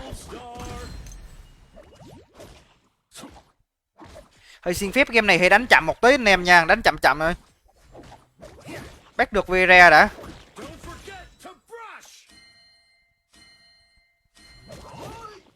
Tem bên hồi nãy ba đâm thì đẹp. Game này cầm ba đâm thì đẹp. Cầm Guido thì mong quá. À thôi, người Việt Nam máu đỏ da vàng mà biết thì cũng biết rồi. Không lem bèm nữa nha. Biết thì cũng biết rồi. Mục tiêu anh cuối cùng vẫn là win thôi. Lên sách sớm biết ơi. Đường Đức Giang, trận sau em cho chung được không anh? Được chứ, cứ nhập ID mà vô thôi nha em ơi, cứ nhập ID mà vô thôi. Rồi, ông Huy level 4, ông Huy level 4.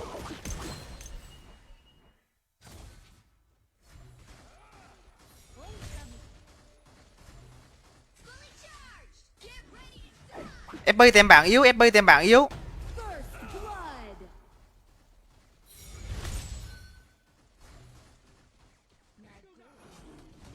À. Thằng rừng tem bạn xuống nè. Trần Việt, thiếu loss quá anh Huy ôm loss cho Việt ít game nha. Mặt nhớ. Rồi ok. Enemy has been defeated. Rồi ok nha. Thằng biết tem bạn xuống kìa, biết tem bạn xuống kìa. An ally has been defeated.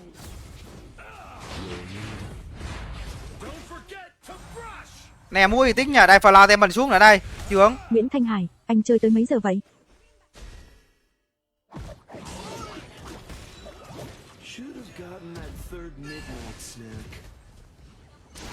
Rồi hay rồi. Ok hay rồi anh em ơi. Has been defeated. Thằng nghe đo tem bạn kìa, đo tem bạn kìa. Thôi thế là hay rồi. Phe này rồng chua,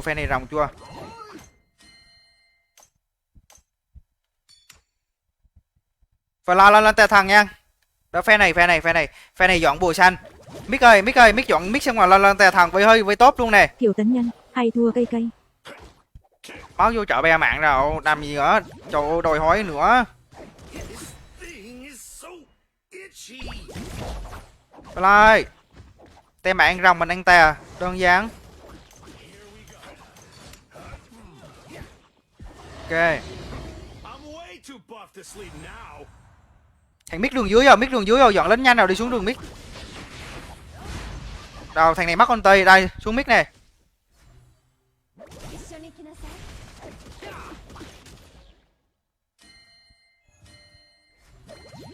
Bà nha, phe này thì bà nha.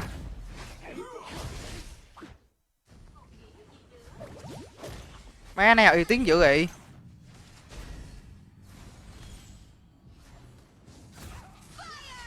Nè tem bạn uy tín dữ vậy, múa dữ gian à he. 2k, ui dồi ôi 2k2 rồi.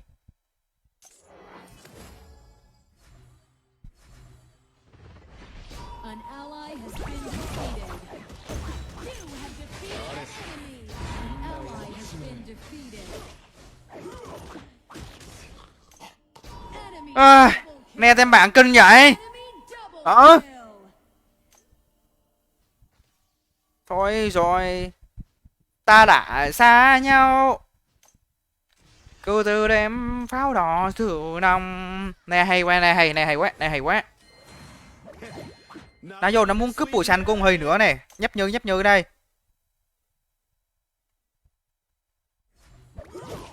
Trời ơi, liver 8 luôn rồi trời. An ally has been defeated. Ơi chậm lại anh em ơi, chậm lại. Ok, Defeated an enemy. thằng tốt chết rồi kìa. Tower has been destroyed. I'm getting myself a Lấy trụ đi, lấy trụ đường tốt kia này, lấy trụ đường tốt kia này. Thằng ne tem bạn ra đây đâu. Coi nó ganh nha. Miết ơi. Ma Miết tem mình. Ultimate. Vớ vẩn vậy. An ally has been defeated. Rồi mất trụ rồng luôn. twinkle, twinkle, little star. Chậm lại anh em ơi, chậm lại, đừng đợi cho tem nó xanh nữa đi. Chậm lại cho nghe đâu, mình đã có đô rồi bắn nè, cáp mà. Team has destroyed a tower. Đâu lấy được cái trụ tốt đâu nè.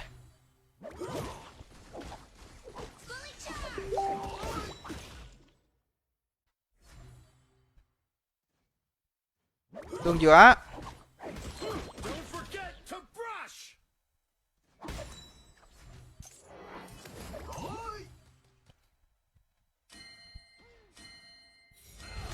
Your tower has been destroyed.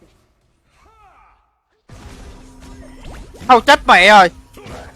An enemy has been defeated.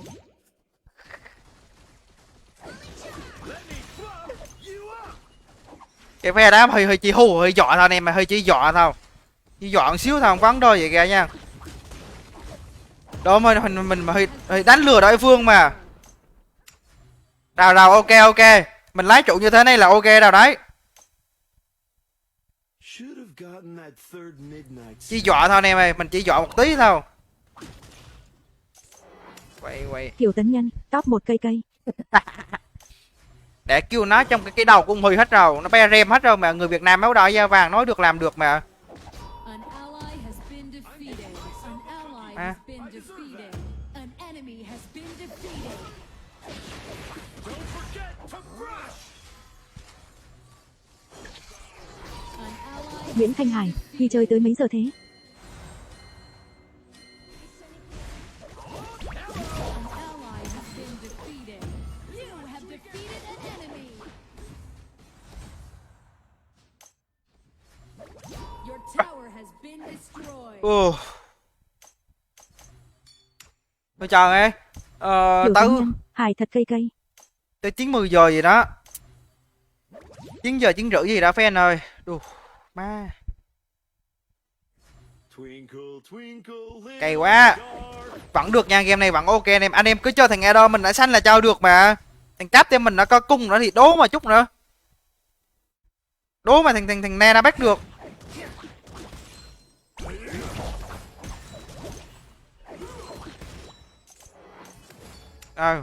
Bình tĩnh thôi. Đánh thấp.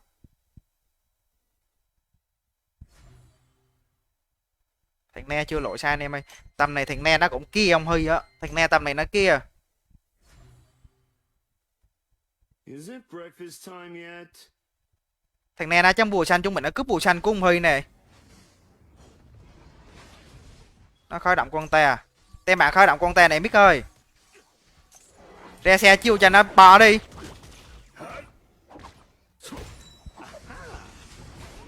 Chiêu của ông nào fan.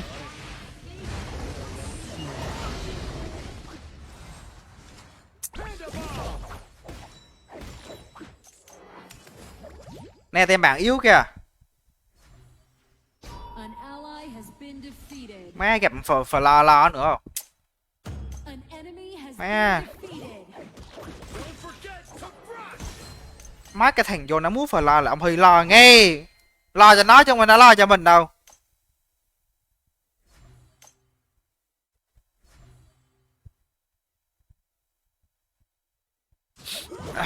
Ao lính cao đã, tem bạn mất Elder. Twinkle, twinkle, little star. Tem bạn ăn rồng. Trời rừng tem nó xanh quá đi. Quá xanh cho một cuộc tình. Anh bùi, anh bùi. Should have gotten that Chón kìa, Nate ơi, chón kìa. snap. Rồi ok. Enemy has been defeated. Thôi không cần giết nó đâu. Ép này, ép này, ép này.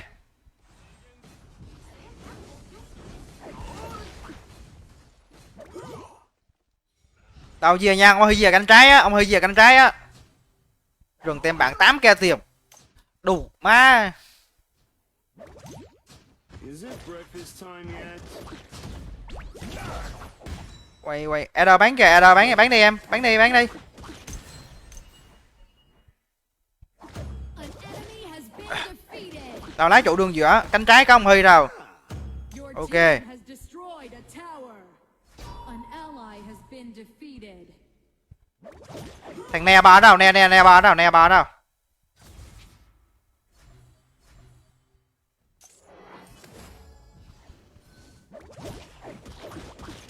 Quay. Myself a cookie. I deserve that.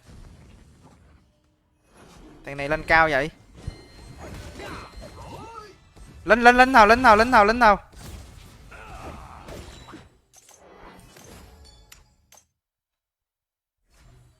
8 kè 7. Ok nha, error mình có đô là chơi thôi. Twinkle, twinkle, little star. Lên cái giết thằng cung đi em. Có cái hụt máu đó. CB săn ông Huy cây. An ally has been defeated. Anh em ơi.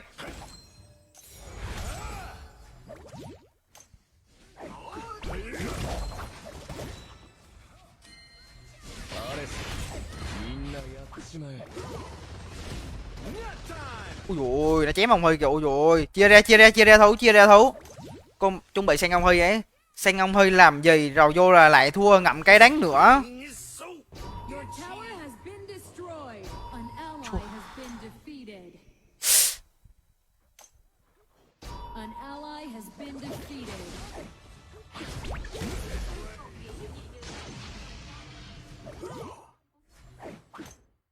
Your tower has been destroyed. Khó giữ chen rồi. Is it breakfast time yet? Khó giữ chen rồi.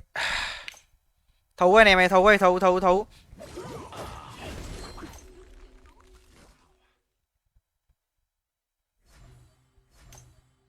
Ủa? I'm getting myself a cookie. I Ủa, Edo tem mình đã lên đồ kêu chứ vậy bay.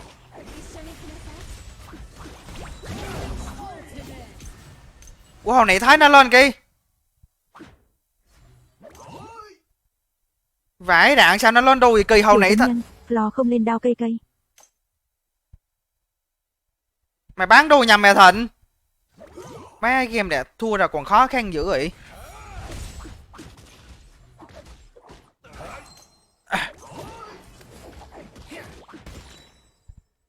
Thú nào.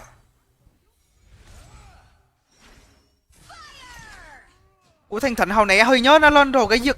Sao nào lại bán đồ rồi nó lên tầm bậy là sao ta? Đồ mé đó ông hơi chút mà tua lại trận đấu coi tụi ơi. Nhớ kiếm phần này lên từ đầu rồi mà. 2T. Thú nào. Ông tem mình có nè tèo với ghi đồ đây thú nha cũng mẹ mau nói xem tràn lên đánh thế. Sao mà thú được. Lính mình đường dựa với cánh trái nha, cánh phải cao rồi. Đây con tè đường dựa đây. Your tower has been destroyed. should have gotten that third midnight snack.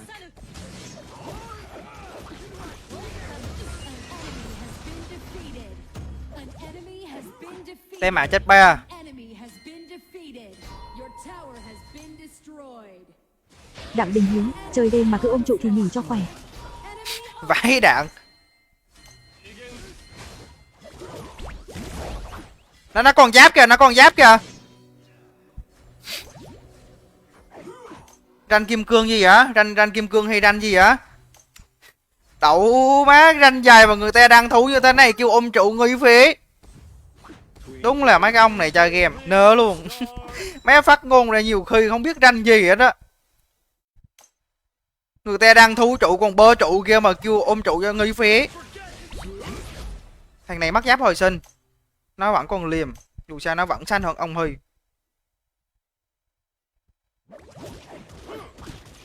Đang ranh gì vậy ba à? Người ta đang thú như thế này cho Edo nó xanh rồi nó đánh. Edo tem mình nó chưa có cung kia nè. Vãi đạn. Hiếu, dành Á để em vào với anh. Trời ơi. Nở luôn.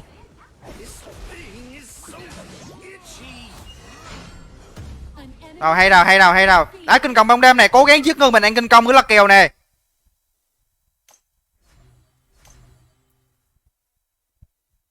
Cánh phai đâu không Huy? Ranh vàng cây. Những người vô mà phát ngôn kêu mà ôm trụ mà ôm trụ như thế này nghi phí thao rầu quéo á. Mấy người này chơi game có biết chả biết là kèo là gì hay sao. Tem là đang thiếu ngư nè, tràn lên kinh công nào. Coi cho bao coi ở đâu kìa. Phải lo về bên cánh phải đi.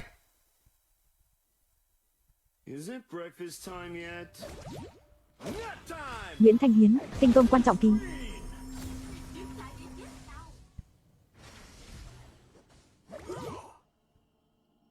Nó chưa mắc khó nha. Nó chưa mắc khó hả? Chuông thâu. Tem nó chợn mít lên.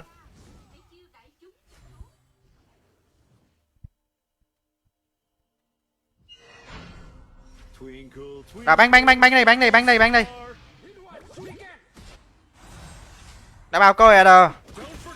Thằng ne chuẩn bị nó đai cái đường dưới này, nó không ăn kinh công đâu, tầm này nó không dám ăn đâu. Nó chơi chắc chưa? Nang, tem bạn anh. Tem bạn anh. Mẹ này anh lực quá. Nào nó khó nè.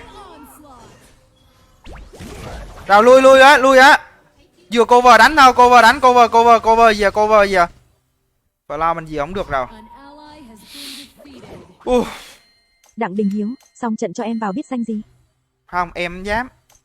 Ranh của anh nó gơ lắm. Ranh của anh nó đánh cấp mà sao em dám đánh được.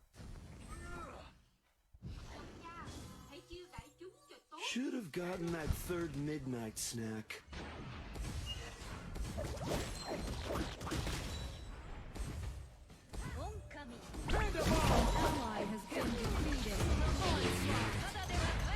Kiều Tấn Nhân, Ranh đặt biệt cây.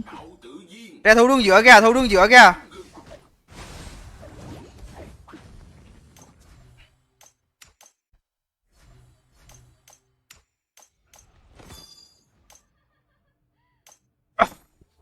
Nào thu kinh công này, kinh công chuẩn bị lên nè anh em ơi. Má là hết sức rồi anh em, thật sự là hết sức rồi ạ. Hết sức rồi.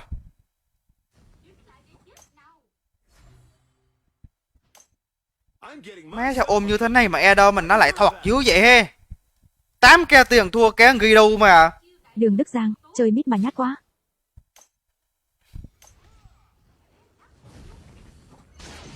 Mấy ông cứ chơi người ta chơi game mấy ông.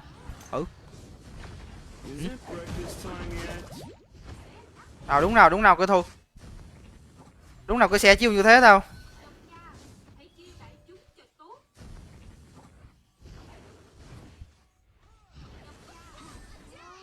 Nguyễn Thanh Hiến, ép tới giờ mà chưa phun đồ.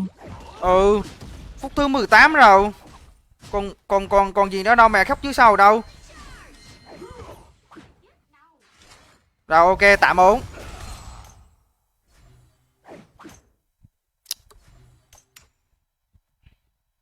Zero tem mình bây giờ chuông đâu á.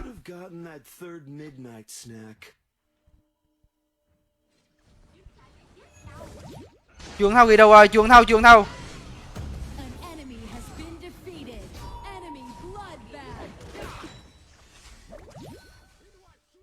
Quay. Đúng nào, chuông thâu. Tem nó mắc một nha.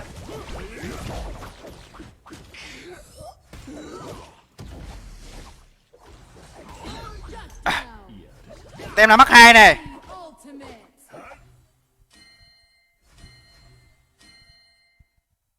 Ui, trầu quá.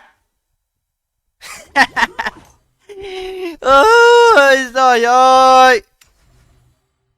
Trời ơi, bởi xe coi trên chiến trường thọ tiện. 30 giây nè ra kinh công. A cookie. I deserve that. Nào kinh công, thằng nghe thôi tem mình. Rồi tem mình đặt cá cung rồi nha, cá cung rồi, cá cung rồi, cá cung rồi.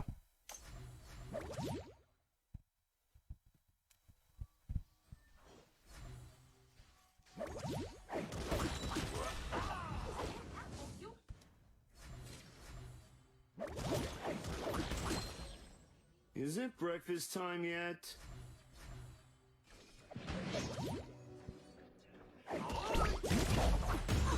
Rồi trách một thằng nào này anh em ơi, một xíu lợi thế cho anh em này, lên ai lên lên. Lên này anh em lên lên lên lên lên. Nó đang khó từ từ. Rồi tem nó chết 2 anh em ơi, tem nó chết 2. Vô vô tràn lên đó, tràn đánh. Rồi ok rồi. Đó, cái thứ Hy cần, hoàng tứ lật kèo. Betsuka 2 cái xuyên giáp mà không có nanh. Nữa chị chơi game nữa. Chị chơi game nữa. Rồi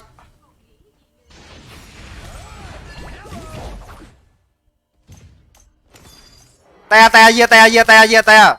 Thành phần chơi game mày nơ luôn. Thành quần đây Eder. Sao vậy? Má nó chui anh bùa xanh kìa. Coi. Tao lạy luôn á. Má nó cái thành phần chơi game.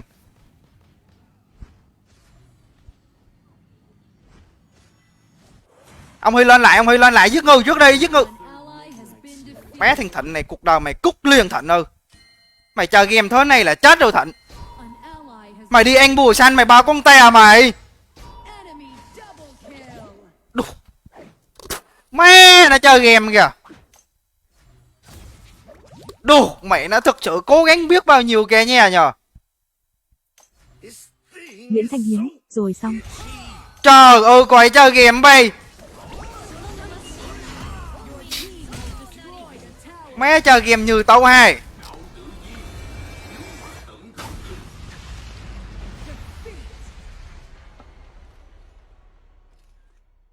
Đù, má thực sự là ôm ráng cho nó biết bao nhiêu luôn. Khả nghi, em xin slot anh.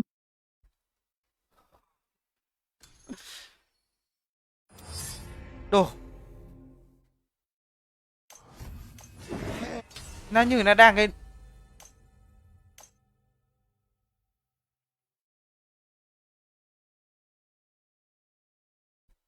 Một thành Trọng nhân, chịu S.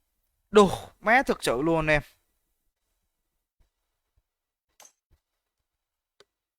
Nhiều khi mình thua cái bán game nó vớ vẩn chứ.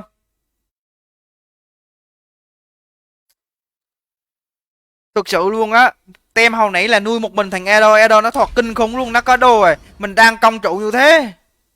Má. Má nhiều người thua ván game đó nó vớ vẩn. Nguyễn Thanh Hiến, là tới nơi rồi.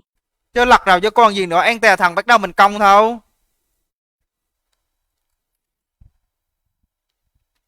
Em anh ơi, em đánh.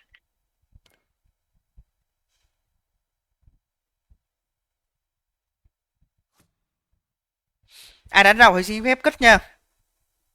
Huy Con Gaming, 488.846. Anh em nào mà đánh rồi không đánh 2 trận liên tục nha. Trời. Không phải, thật sự là tem hồi nãy là có cái ông tốt tem mình á, ông đánh yếu một xíu thôi, ông đánh yếu. Ông đánh yếu nhưng mà dù sao là ông cũng đánh, Your team's turn. ông gọi là ông cũng theo tem nó cover. Anh em vô Má nhân lại quá. tắm ngộ không? Tem mình biết trước mà. Trời. Thua quán khem khóc ẻo e luôn. Nào cắm con Helen á, con Helen đi. Đúng không? Con Erum, It's your turn. cắm Erum ấy. Lorion. Opponent's turn to pick. Ông có hạ hàng với thầy Lộc hay không? Tem bạn cầm cáp.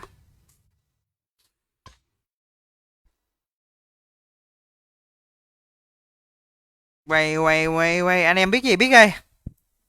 Trời, thua cái ván game đủ má, nó tiếc đứt lử luôn vậy rồi. To pick. Anh em vô nhanh quá hả? Chứ bây giờ ai cũng vô hết mà giờ sao em? Ủa, mẹ cầm Van Hon trời. Nhiều Van Ừ, Heo. cầm John thì được. Opponent's turn to pick. Đúng đâu. Tem này cả Cầm Van Mina mà Heo, cầm tám Van tuần. Hon nữa rồi bắn ngay. Chết mẹ mắc gấu rồi. Phải cắm Van Heo. Mắc gấu rồi kìa nha. It's your turn to pick.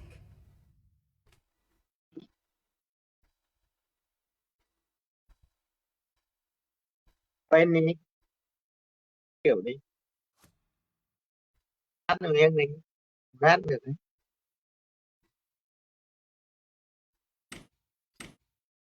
Ô, tao làm chậm gian để ông hơi đi bỏ sân cái vô gánh lại cho anh em.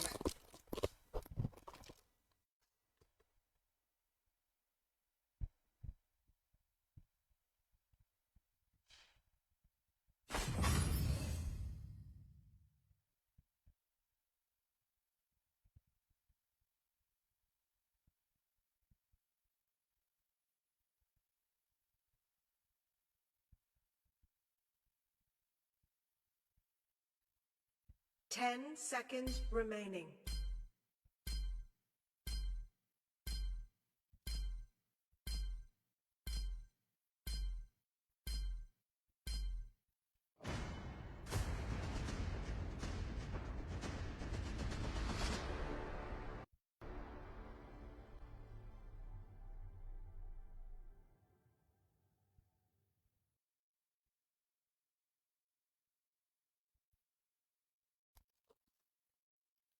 Một ván game đâu kéo một buổi like luôn rồi. Cảm ơn Đặng Tấn nha, cảm ơn Phạm Đức này đã trở thành người theo dõi của Huy. Anh em nào chưa follow thì giúp cho Huy một follow ủng hộ ông Huy nha. Cảm ơn tất cả anh em mọi người nhiều nè. Viret, Yuka, Omen. Rồi game mình cuối game chào được nha. Game mình ok á. Game mình biết chắc tướng ok á. Coi nó phép rừng ông Huy á.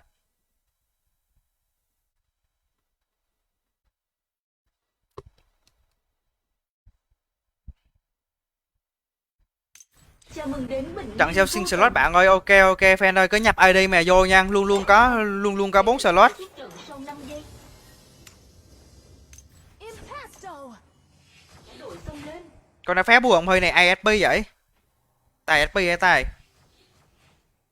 Bọn kia đánh hay quá mà không mở mic nhỉ. The others must be creating art on Dream Mountain. Ông Huy test tướng ấy. Nó phép rừng này, Đủ, mấy Omen.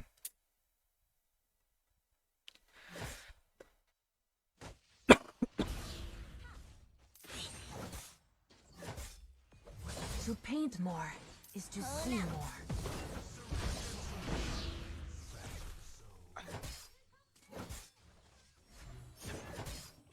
Phụ ông Huy ơi, tài chém mấy tài ơi. Kéo qua đây.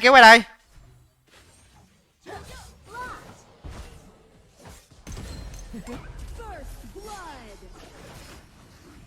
Impasto. Double kill. Rồi ok. An ally has been Ủa, sao dưới defeated. kia lại chết? Sao dưới kia lại chết rồi? Từ từ thôi anh em ơi, từ từ. Đâu còn cái đó. Ông Huy test tướng nè. Con nào ông Huy đánh che được mẹ test tướng. Anh biết đánh danh không vậy ấy, biết cái sao không bay? Mắc bùa. A painting is like a window. Sao em lại có thể khinh thường con người như thế nhỉ? Người Việt Nam máu đỏ da vàng với nhau mà.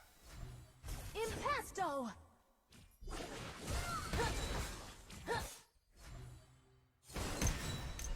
Đào xuống rồng nhé.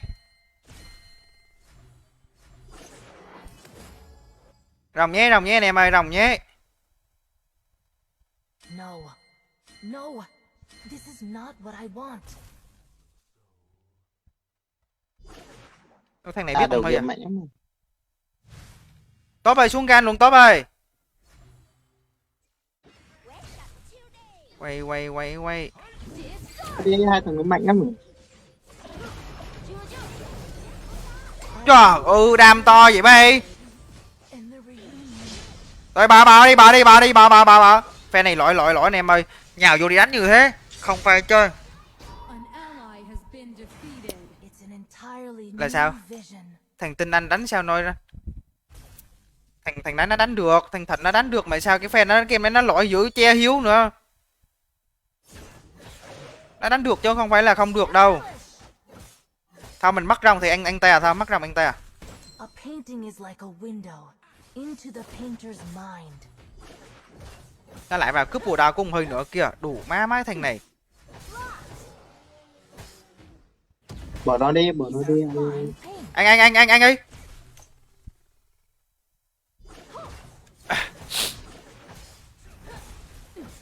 An ally has been defeated. Nè ép dưới quá nhờ. Mick ơi gan đường rồng nha, Mick gan đường rồng nha. Will, the ecstasy must have that illustrated. Thế thằng yêu đi. Cứ nó mạnh mà. Gì nè ơi, gì nè.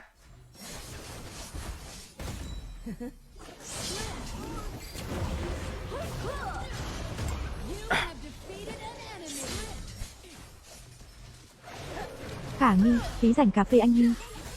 Ơi. Ally has been defeated. Enemy double kill. Trời ơi, top ơi. Top không mờ lo à, top mờ lo lên. Enemy ultimate. Top mờ lo lên. An enemy has been defeated.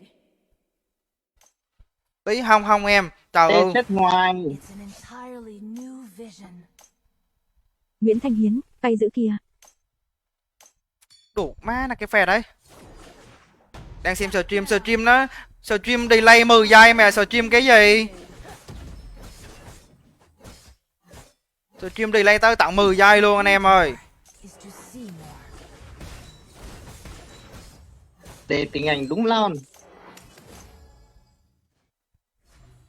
Ông tốt tem mình ông đủ má chết mẹ rồi. An ally has been defeated. Now, the other.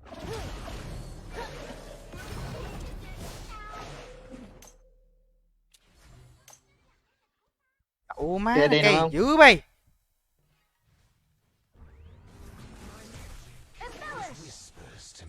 Cái gì mà nó xanh vậy? Thử. An ally has Vậy. Ôi, defeated. Hài dữ bay. Nó bật. Impasto! Hài dữ vậy. Tê đúng ngáo luôn. Tốc biến. Xanh quá. 5 mạng rồi kìa, hèn gì cứ rượt theo nó có làm gì đâu. Tem mình chơi lật kèo ơi.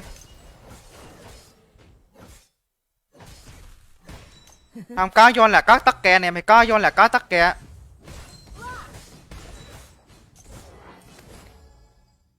Nó yếu kìa. An ally has been defeated. An enemy has been defeated. Rồng.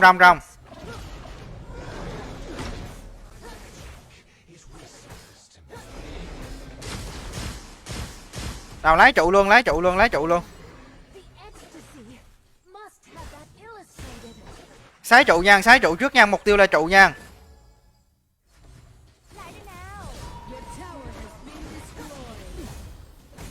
Chắc mẹ Veres xuống rồi.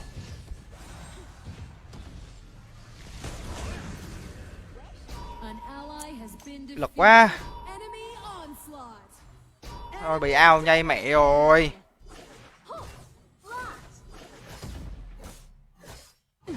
Uncultured brutes. All An of them. enemy has been They defeated. know of an artist's struggle. Hai good boy. Không sao anh em ơi. Vẫn được, vẫn cho được nha. Không có vấn đề gì cả.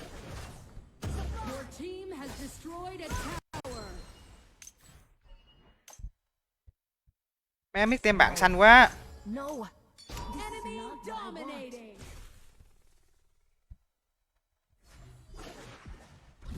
Masterpiece.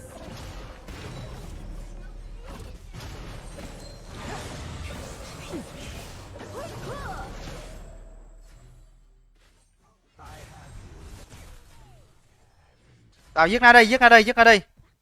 An enemy has been defeated. Uncultured brutes. All of them. What do they know of an artist's struggle? Ui, đánh nhanh ngon quá ấy. Coi tem kìa, tem nó làm cái gì kìa. Chưa kịp làm gì hết á fan ơi. Chua, má nó thành Eder tem mình tiếp tục chết như tên này. Tao chứ sao mà chơi game bay chết rồi chứ. Không có cách nào mà chơi game được rồi. Má nó vẫn là kẹp Eder nữa đâu. Eder chặn trước rồi, giờ kẹp Eder chặn đây nữa.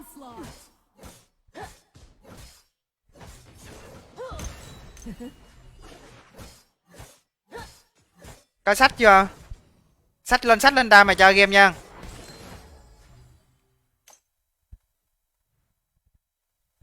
Ông tem này có nước chưa, có đồ thôi chứ đánh đấm gì tầm này. Uncultured brutes, all of them. What do they know of an artist's struggle?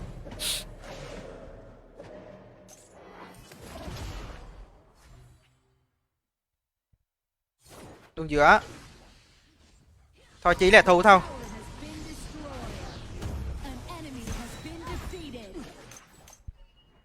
Đồ má kẹp Eder chán dữ bay. Tao cứ ôm anh em ơi. No. Mọi sự cố gắng được đền đáp, anh em cứ nên nhớ như thế thôi. What I want. Tốt tem mình nó câu hết rồi ạ. Thôi bà đi, di chuyển nó muốn chết rồi, coi đủ mé nó di chuyển.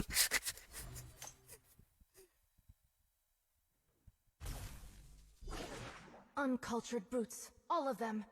What do they know of an artist's Gấu nó còn hơn struggle? tiền kìa, hơi mà sao đánh. Lên nào cũng thua.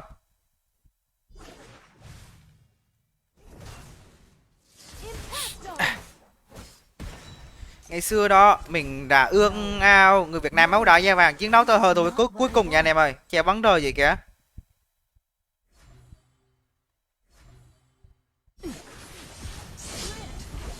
Củ xanh của hơi đông đấy. Mấy ông Omen tem mình ông lên giùm cái nanh cũng đỡ cái All of them. What do they know of an artist's struggle? An enemy has been defeated.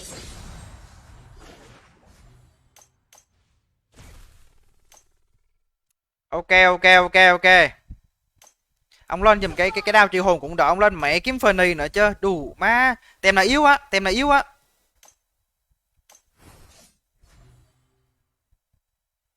No. No. This Tí is lên là not chút what mà. I want. Ai đâu tanh em.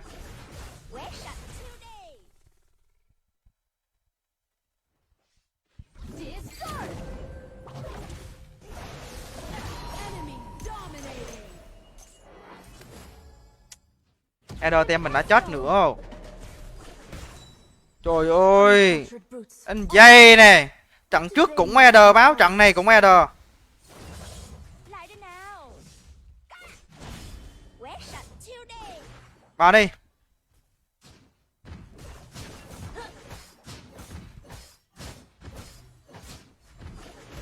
An enemy has been defeated.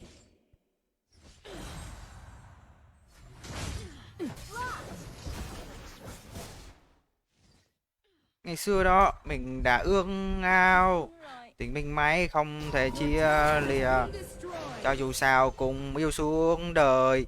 Và dù sao, ui trời ơi, mày may đấy một tí nữa ấy. Reunion with my master. Nào câu vô đó thôi anh em ơi, cố gắng đi. Tem này hay cần Eder xanh như game trước là được.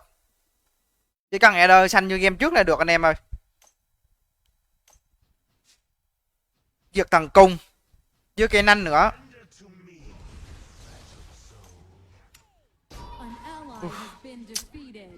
27 không biết nói sao luôn. Non vậy anh ấy. Mày chơi game mày đòi nữa mày. Chơi game mà em đòi dữ vậy. It's an entirely new Thấy này game mà ông Eder tem mình 27 rồi. Mày biết 27 là biết bao nhiêu mạng. Tem này anh thế sao?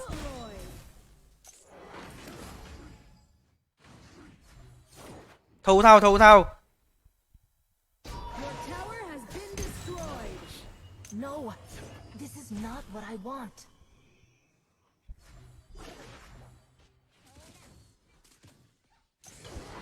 Thu thâu nha anh em ơi. Nguyễn Công Hiến, ván sau Huy đánh Lavi đi ông Huy.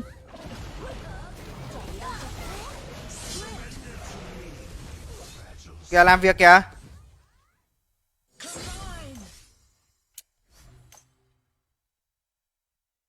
Now, the others must be creating art on Dream Mountain. An enemy Ok has ok ok. defeated. Double kill. Quay. Thu cánh này. Tem mẹ chết bé nha. Nào lên tè nào, lên tè anh em, lên tè. No. No. This is not what I want. Lên tè này di chuyển đi đâu vậy bay? Đù, má cũng là cứ mục tiêu không anh.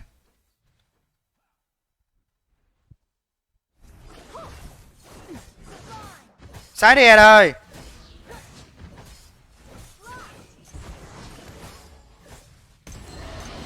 Will, the ecstasy must have that illustrated.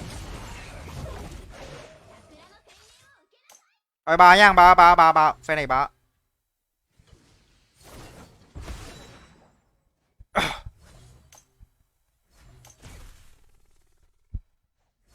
Nào mình cùng lên xe buýt, nào mình cùng lật keo nhé.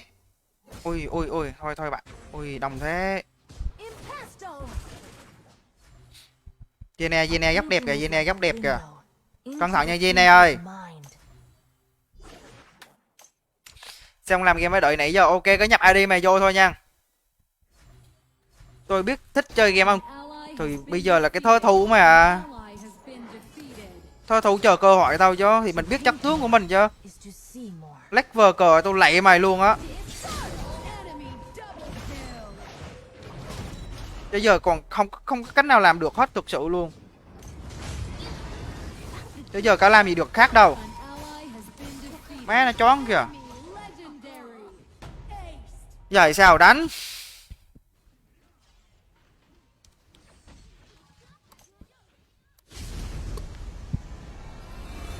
Mấy 2 trận gặp 2 Eder thật sự luôn. Thôi thị phạm trận Eder đi anh em ơi, thị phạm trận Eder nha, chứ đánh dày không được rồi. Má chỉ việc giữ vị trí mà đánh dày thì thôi chứ. Nguyễn Thanh Hải, để em gánh Huy nhé. Chịu luôn, nhiều khi mình bất lực luôn á. À, thằng này mới tin anh em mà sao trách nó được. Nó mới tin anh em mà sao trách nó được kìa nha.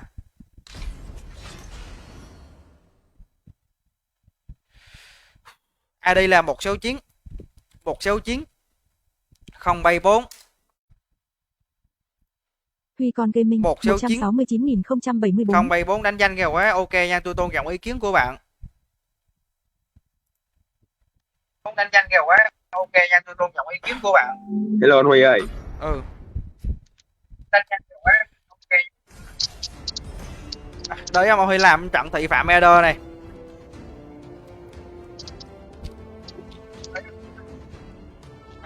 Hai trận Eder, má là thua.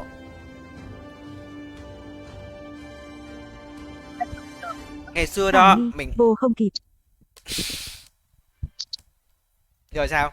Ngày xưa không kịp. Kêu John kìa, ok. Ok nha, thị phạm trận John nha.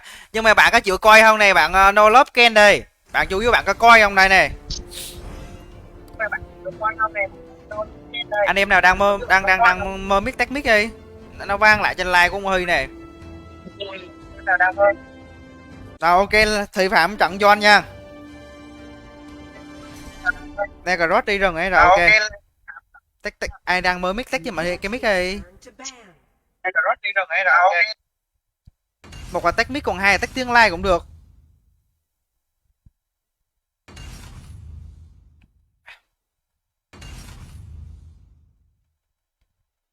Cắm con Helen kìa. Còn Greg nữa. Đù, má nó cắm Erum bay. Nó còn con Helen nữa nha. Coi đánh cho ok rồi đây. Đó đó.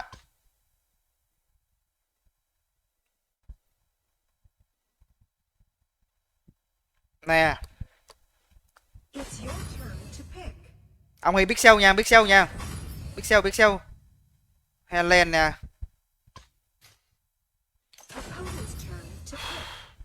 Helen thì hợp với Cap anh em ơi. Helen phải hợp với Cap chứ không hợp với John. It's your turn to pick. Helen thì hợp với Cap chứ không hợp với John nha. Tao mày xin phép đánh Cap.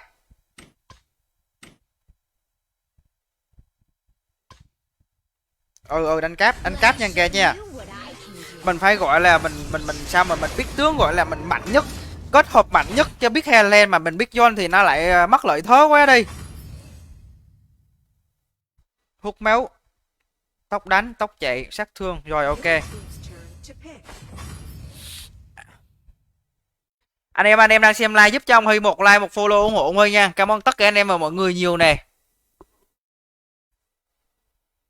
Trận này là kìa. Ôi, hơi khó nhưng mà bạn phải win thôi. Seconds remaining. Pen này, hồi giờ ông Huy mới đánh con đó. Tem này có Virus, có Melock đi SP. Rồi ok. Không nghe ông Huy nói à. Tem này cầm John mà có Helen thì mất chất tướng của thằng Helen quá đi, nên nó phải cầm con Cap.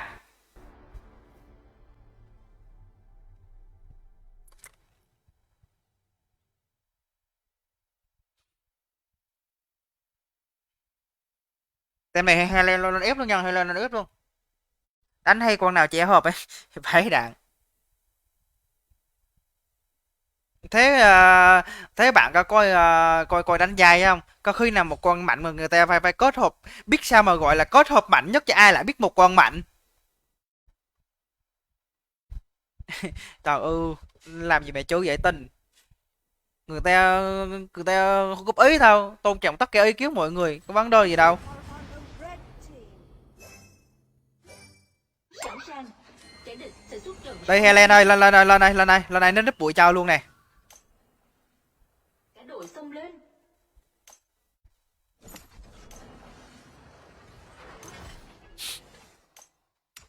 Mẹ lóc đi SP rồi, game này lên kiếm phơi này nha anh em ơi, game này lên kiếm phơi này bán cho anh nó cháy. Rồi đứng im, từ từ đứng im chế lộ. Từ từ nó phán chiêu một rồi ok.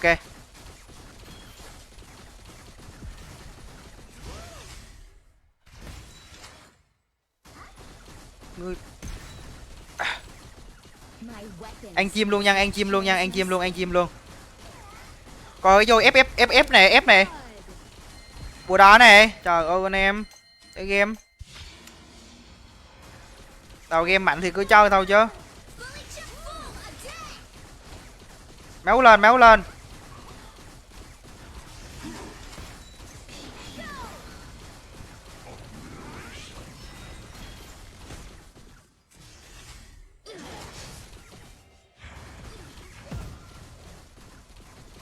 Ui. You have been defeated.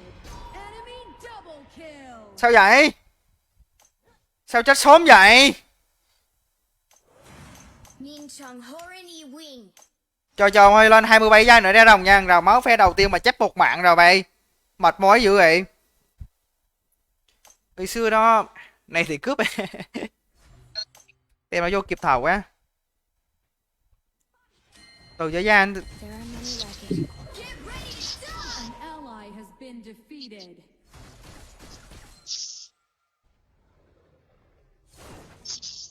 Anh chim đi. Phe này có thằng nè rồi cắt vô nha. Cái đủ má nó không. Đây. Lấy máu đi, lấy máu đi. SP lấy máu camera này kìa. Cái bạn nó cũng không ăn rồng.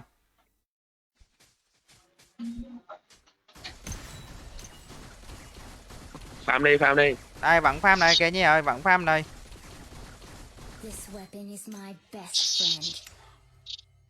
Rồng được, phe này rồng được á. Gian ở kia gấp kia rồi. An ally has been defeated. Phải đảm biết không chết chưa.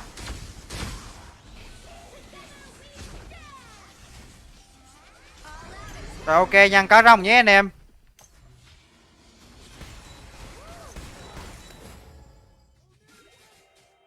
Quay.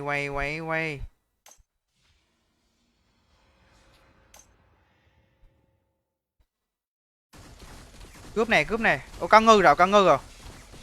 Thôi bò đi. Hầu này chết một lần ngay đây thôi, bây giờ mình rút kinh nghiệm đi anh em ơi.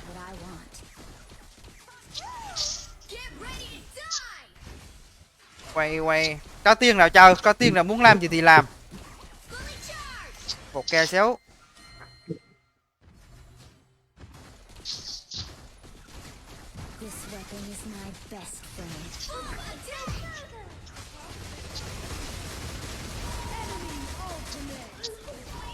Dưới được. Đâu, ok. Vậy đi nhắc lên. Đủ mẹ thằng mic lên trời ơi. An enemy has been defeated. Ôi ôi thằng mic nó lên kìa kìa nha, vãi đạn thật hả chứ. Thôi anh lính luôn rồi, khỏi con chờ, phe này khỏi con chờ. Anh tách giùm anh hơi cái tách giùm hơi cái mic đi. Rồi 2k1 tiền vẫn ok anh em ơi. Chết hai mạng nhưng 2k1 tiền. Chùi chờ Van chết hai mạng rồi Van. Đây 4 phút rồi này ép này. My weapons need as much care as my skin.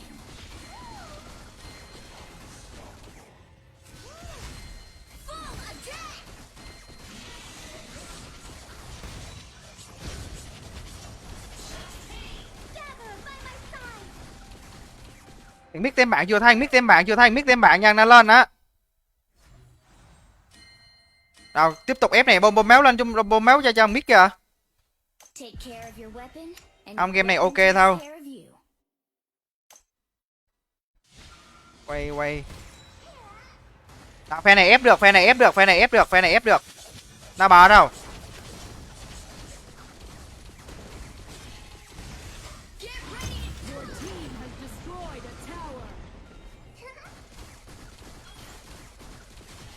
Nào chuẩn bị nó nhảy, nó muốn nhảy nha. Ok.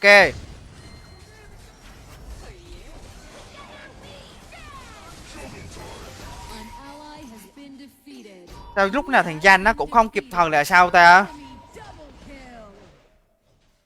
Ôi, thằng mic tem nó lúc nào cũng kịp thời hết.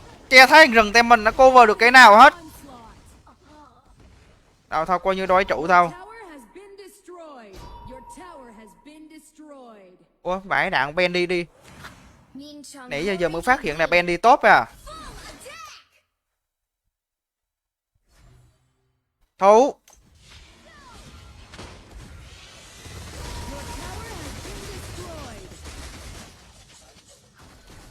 Phe này không chết đâu.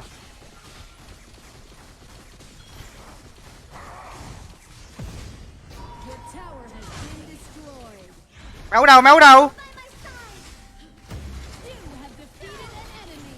Nào viết nó đi. Làm việc. Ui dồi chết mày là sao tem mình combat cứ lọt chọt dữ vậy ông. Sao nó cứ lọt chọt khó chịu dữ vậy kìa nha nhờ.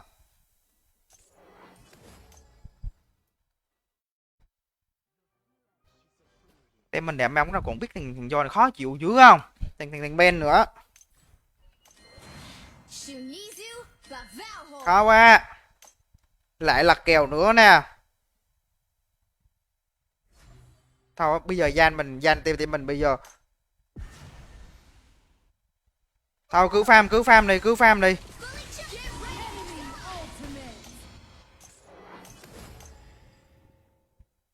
Người ta thường nói. Đâu làm việc.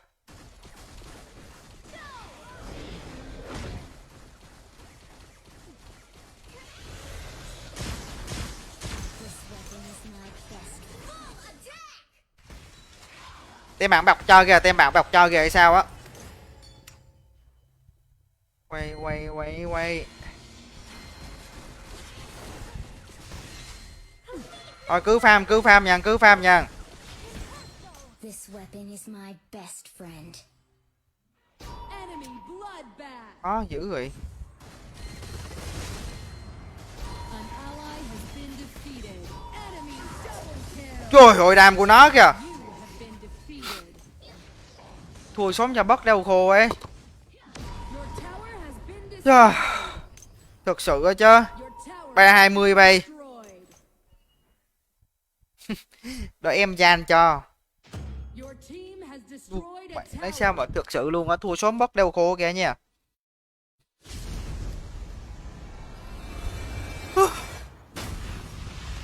Em số điện thoại hơi con que luôn ạ.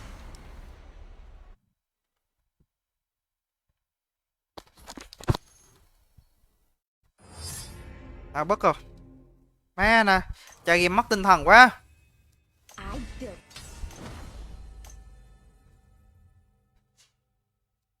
Không 4 không 5.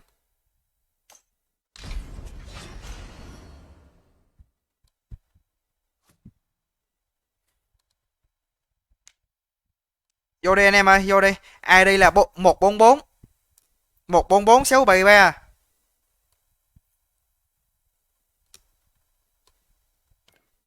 Ai đánh đầu hy sinh phép kích nha. Thiện hay lỗi.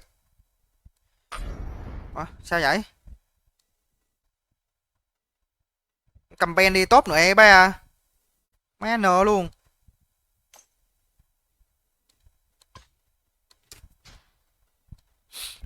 À, vô đây anh em ơi. Đéo ai nào mà được MVP hết rồi thiệt á, không ai nào mà MVP đâu. Đứa con của thằng gì đây? Rồi mình vô làm lại ơi.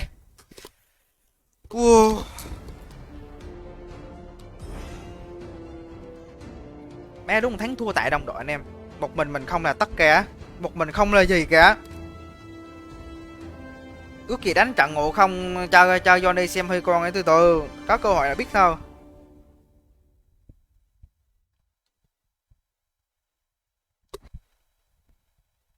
Yuka rừng em. Từ từ bình tĩnh nha, đợi em coi hơi có được ngộ không không. Có ngộ không thì nó lại thơm. Your team's Được, turn to ban. tem mình biết sâu rồi. Tem bạn ngộ không? Tem bạn đã cho gì mà đã cấm. Từ từ nha, con Helen thử. Út thương, mình Huy gánh không nổi thật. Helen nha, Helen nha kìa nha. Đâu, cắm Helen đi. Cắm đi bạn ơi. Opponent's turn to pick. Trời, chơi game cũng cắm luôn. 26 check cho anh tù 20 quá hơi còn ấy. It's your Khả nghi, turn to sao pick. kích em? Em là ai mà kích? Thầy anh đi cầm Yuka đi rừng đi thầy anh. Nhà ra. Đây, chỉ làm những phe cuối thôi anh em ơi. Đúng con này đúng chất làm những phe cuối thôi. Cầm Eder bao win. Thôi bỏ con Helen cho hơi đi. Đừng, hơi không cần Helen đâu.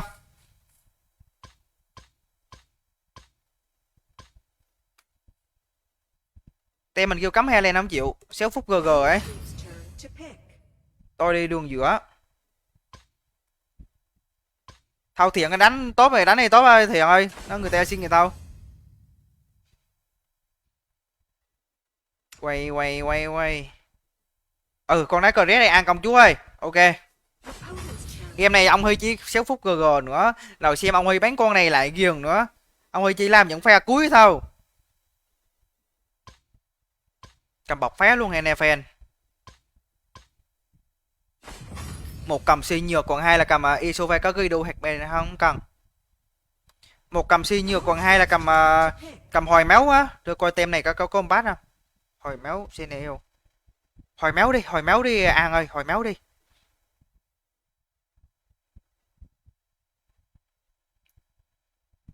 Kill cross. Rồi, chốt đơn. Lại phải win thôi. Ép xô gì? Ủa sao ép xô gì anh lại kích ta? Em đánh trước trận rồi đúng không? Nếu đánh trước trận thì anh phải kích chứ sao? 10 seconds remaining. Vào việc.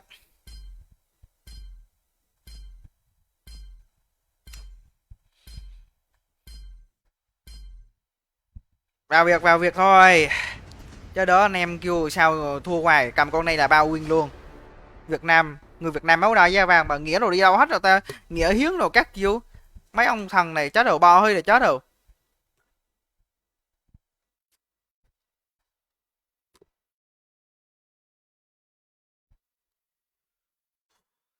Thôi giờ mình chơi họ tâm linh anh em, cái dây chuỗi của ông Huy này.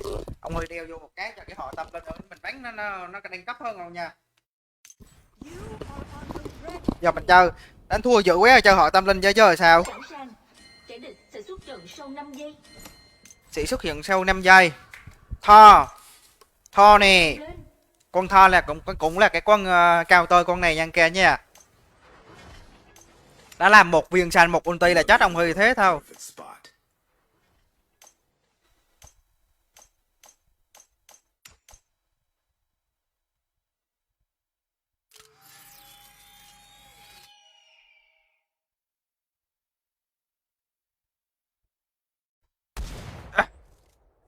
No one trespasses unpunished. Quay. Người ta thường nói ngày mưa rơi là anh chim nào. Ready and waiting. 1 viên. 2 viên. Cao lên để nó cướp cao lên. Steady hand and gentle on the trigger. Hay quá nhờ. Rồi cướp.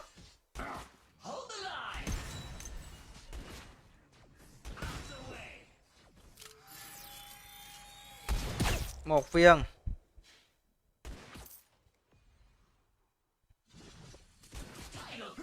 Nửa cây máu lên thằng SP tem bạn nửa cây máu nha.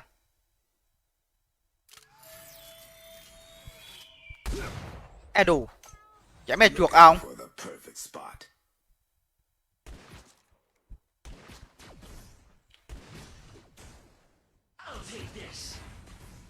Rồng này 16 giây nữa ra rồng nha. Đánh ngay rồng này.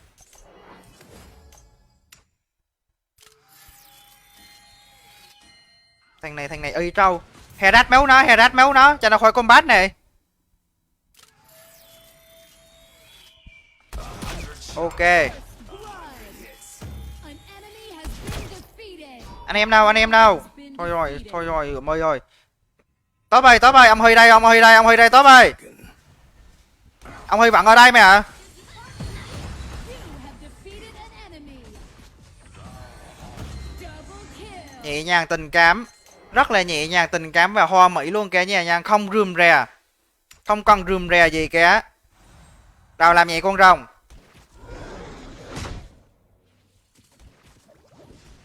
Ông Huy đánh nó gọi là chậm là chắc làm những phe cuối cùng chứ không phải là idol top của anh em đâu. Perfect spot.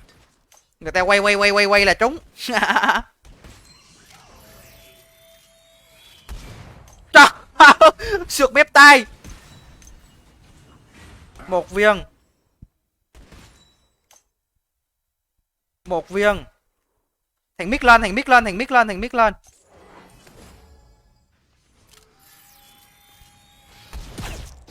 ally has been defeated. Lui phe này lui. No one Đâu go chưa? trespasses unpunished. Lính nào. Quay. Ông Huy ôm được nhé, ông Huy tầm này ông Huy vẫn còn dư sức ôm. Trời, coi bánh thương này, kìa nhà bánh thương này. Tại sao mic mình không ghi ở đây? Cao lên, ông Huy đặt mắt chơi, dọn lên tâm là sai chơi nè. Primed. Vô. Ready. Đòi gì à? Chơi game mà đòi gì à ba? Đường rồng ok nha anh em, đường rồng vẫn là ok thôi. Không chịu gì à?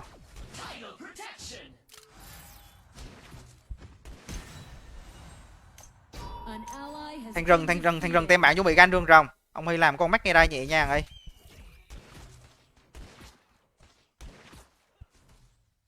Steady hand. An ally Ui dồi ôi, nó đấm kìa. defeated. Ui. Sao hai thằng chót dưới đường top rồi, thua đi ông Huy ơi, sao mà thua được. Ông Huy cầm con này là bao win nha.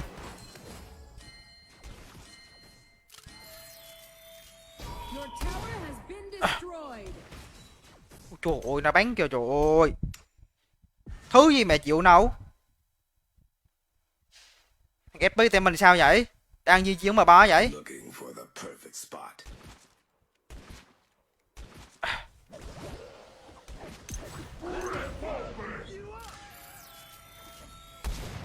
Tao bài khó quá à, bao quá ơi. Thôi tốt tem mình rụng rồi. Tốt tem mình thua đường rồi. Steady hand and gentle on the trigger. Quay. Mid tem mình cũng như là một sát thủ nha fan ơi. Chúc mà có đồ á. Ulti cho anh bắt thằng Ado. Ui dồi ôi, Ado tem bạn go quá. Lining up the perfect shot. Tao dọn lính tao này mà trông hồi nó vô là bán trụ. Ông Huy rụng nữa. Coi nó bán trụ kìa. Khó quá. Khó rồi.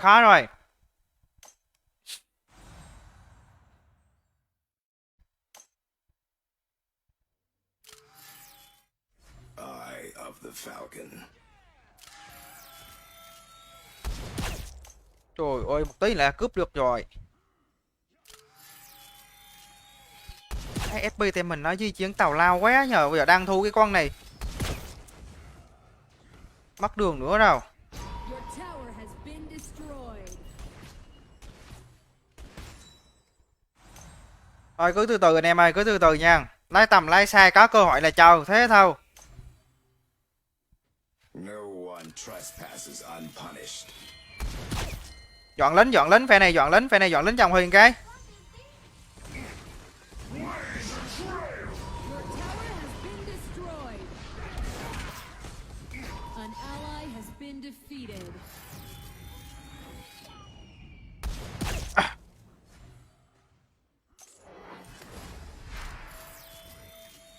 An enemy has been defeated. An ally has been defeated. Thằng ké kìa. Thôi thu đã. Qué trâu. Ui dồi ôi. Defeated. Sao mà chậm tay dữ bay. Thua rồi, thua tiếp cả sao vậy? Sao mà thua được? Khó thua lắm. 4k tiền. Eder tem bạn 4k bấy. Mấy thằng ké tem mình đã vẽ gơ quá. Ké tem bạn đã vẽ đường top nát rồi. Vua rồi. Thắng được không? Được chứ. Hoàng tử lật kèo ngầu đây mà. Anh em cứ yên tâm đi. Tin tưởng đi. Người Việt Nam với nhau mà. Thằng Trình, mày điên hay sao? Trận này chưa hết mà em lên thanh cái rìu vậy đánh hai em. Đàm ở đâu vậy? Lê Văn Tịnh, chào anh Huy. Ok, chào em nha. Cái thằng gì không có gõ không được ai hết đúng rồi. Mày rác mày vác cái cây đanh chiến tướng vào mày hù dọa anh em. Enemy ultimate. Ok. An enemy has been Nguyễn Thanh Hiến, defeated. không lên đao kia. Eye of the Falcon. Shut down. Hơi nhẹ nhàng, ông Huy đánh con này nhẹ nhàng lắm chứ không phải idol tốt. Ready and waiting.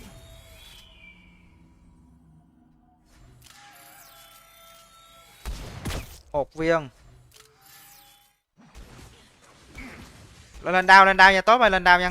Tà thần di chuyển tà thần này. Đó, tem anh tè đó. Vô.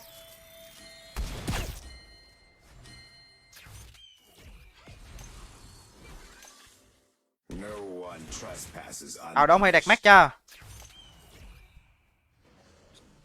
Quay, qua dân sự cu nó đấm một cái là xe mẹ nha. Yeah. Yeah.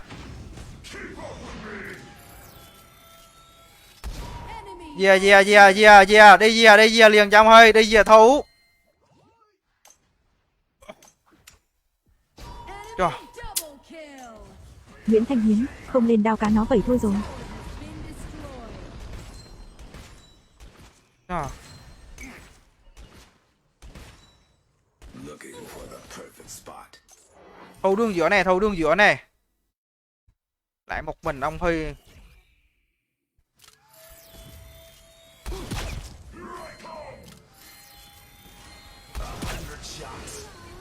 Your tower has been destroyed. Ủa má nè. An enemy has Ôi trời ơi, thằng nghe đờ sao được chứ.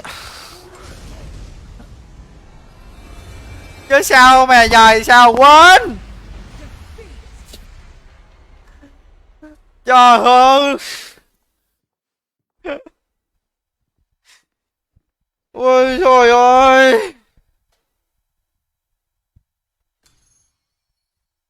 Chứ sao cứ chơi vậy, sao chịu nấu vậy, cứ vậy một cánh hai thua vậy. Nguyễn Thanh Hải, không lên đao hay sách thì thua. Có sách rồi, đao có luôn rồi, mà lên muộn thôi. Chủ 32% đam, ông Huy là một trong những người gây đam nhiều nhất. Gây đam nhiều nhất ấy. Má nó vẫn thua. Nguyễn Thanh Hiến, Huy đau đớn. Bao nhiêu trăm pin rồi. Mình làm lại một trận nữa. Một trận nữa phải win rồi mới nghĩ. Mày nghĩ ý Trình. Chơi dài là ông được còn lái lại tôn nghiêm chứ đó anh em, thực sự anh em coi dài anh tậu anh em thiệt. Thôi không cần tách like đâu bạn ơi. Có vấn đề gì đâu. Vô đi, vô đi.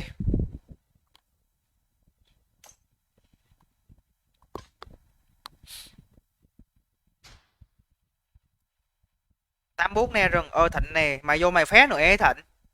Thịnh. Đeo chuỗi cho họ tâm linh ra mà cũng không win được. Tôi nói thiệt luôn á.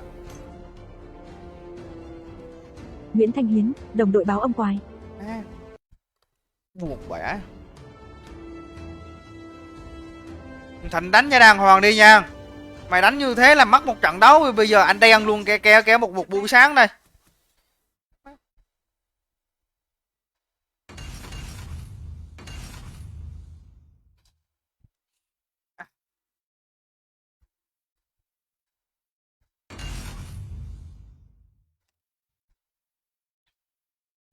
Thế Isu nữa ấy. Trời ơi, thế Isu theo Helen luôn. Opponent's turn to pick.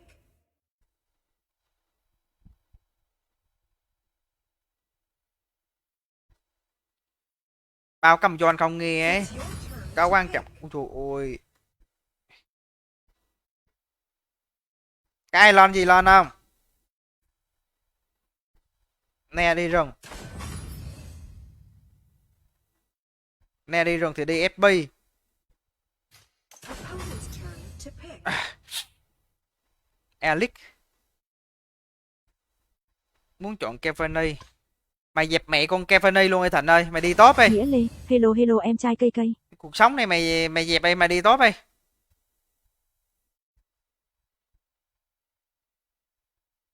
It's your turn to pick. Quay.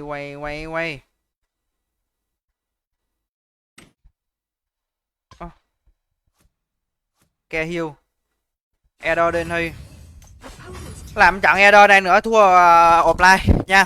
Thua offline giống con gì nghĩa nãy đi đâu vậy? Nãy giờ sao rồi Nghĩa với Hiến mà đồ. cười lộn ruột. Anh em tôi có mấy người cũng bò đi. Battle và like. Game này Alex nữa. Trâu xíu Thịnh ơi. Your team's turn to pick. Cầm con Emily ở. Emily hay Viret gì cũng được nha. Đổ mẹ mèo quá. Game này ông hơi lo. Nguyễn Trình, không có em làm gì cũng buồn. Bánh mine cho mine tích nó đi mua thuốc ấy. Không có em làm gì cũng buồn ấy thâu Trình. Mày dẹp đi Trình.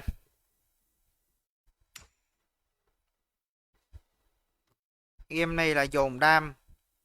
Alex Bray. 10 seconds remaining. Game này vẫn là phải win thôi. Vẫn phải win thôi kìa nha.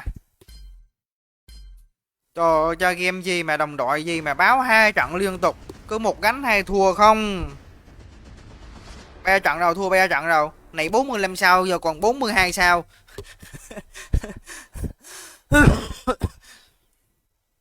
Chơi game ối rồi ôi luôn. Butter đi rừng. Vào ra đi top.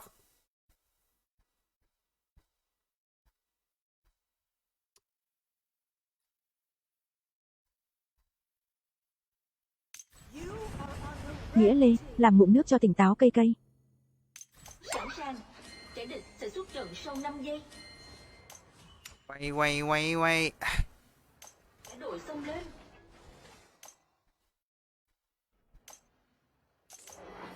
Vào game này lên cái build đồ như thế này anh em nha. Thấu. Nguyễn Thanh Hiến, còn gì đâu mà khóc với sầu. Không. Full nó này sao mà thua được, làm ngậm nước cho tinh táo ấy. Được, lo được ông sao.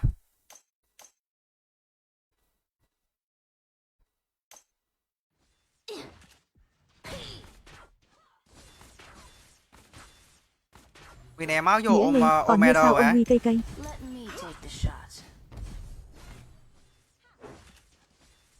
Ok đâu. Cướp được chim nhé. Cướp được chim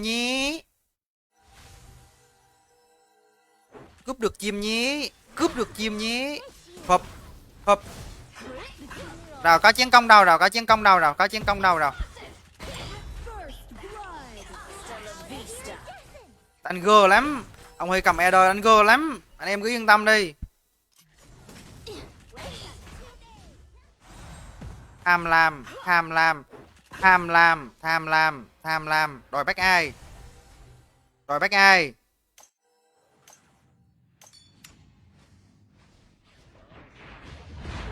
Múa dữ vậy. Nào lui vô. Nào về đi nè. Đi về nào lên ăn rồng nữa. Đồ ông này sao hồi méo dữ vậy nghỉ. Rồi được. Rồng được nè. Sao mình combat trước vậy? Nó hết chiêu sao chờ? Hello. Đù mày thằng ne này. Mày báo vậy? Trời ơi, tem đâu có combat đâu, từ từ đã. Tem nó mi nè.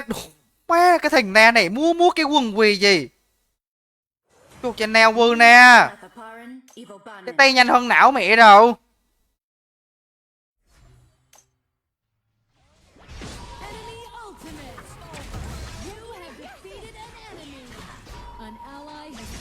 Nguyễn Thanh Hiến, chưa gì nắp đã ăn rồi.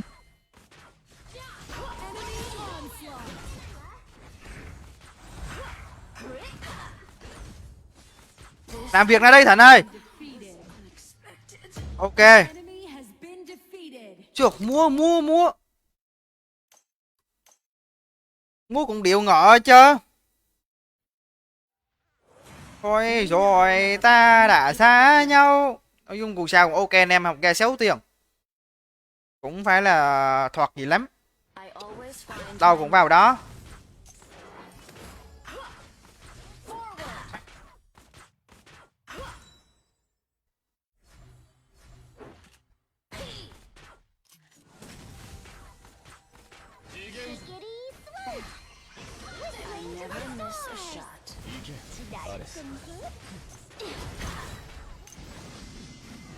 Chưa thấy thằng mic tem bạn nha, Game này ông hơi trai hạt thì tem bạn đừng có chat anh em à. Đừng có chat nha. Chơi game đúng 1 tháng 2, một gánh 2 thua luôn. Quay.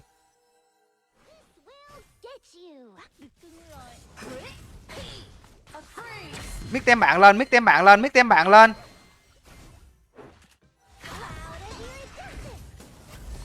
Không cảm nhận được.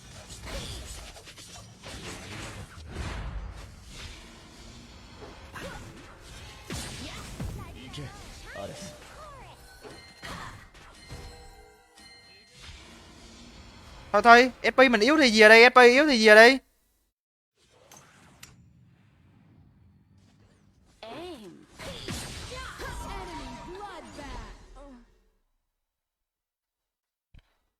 Ui vô kìa.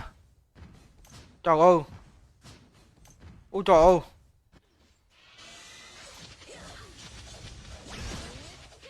Kìa trao được Thịnh ơi, cố lên Thịnh.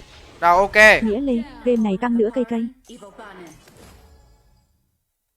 Đào xích down thì kia là ok rồi. Đào giết nó luôn đi. Đường giữa có mi. Nè đường dưới nè. Quay. vãi đạn thật. Đang di chiến. Quay. Thằng quần nè chơi game ức chớ dữ bay.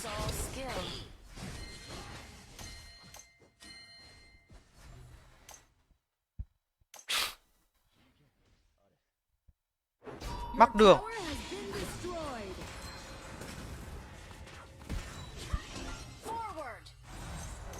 Cho.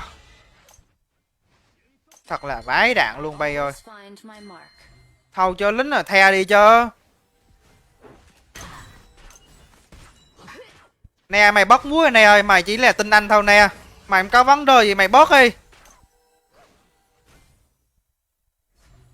Đù mẹ nó, mình di chuyển ra mid thì mày di chuyển xuống top vậy đâu cho mất đường vậy. Mấy phe đâu á.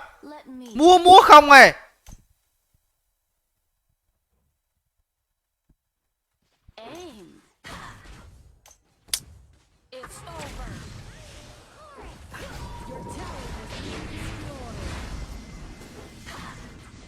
Má nhiều khi đéo muốn nói đồng đội mà thực sự luôn á. Nó trong bụi, nó trong bụi, nó trong bụi. Nó đủ be tách đâu. Ui dồi ôi. Tao dê. Ui dồi ôi. Cứ mua chạy. Mẹ đó.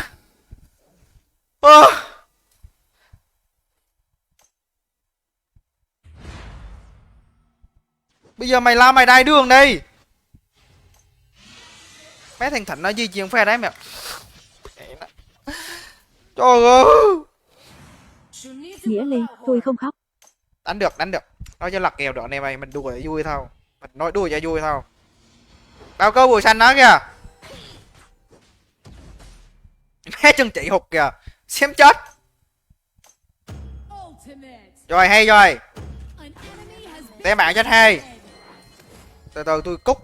Thằng Buster bây giờ tầm này nó là con quy đó, nó không phải con ngư nữa. Nó là con quy không phải con ngư nữa đâu. Mình nên ní nó ra. Mày. He đát máu liền, máu. Nó có chân trị không ta? Có anh đặt công ty, ông Huy. Cướp được đó. Rồi được rồi. Ok đâu.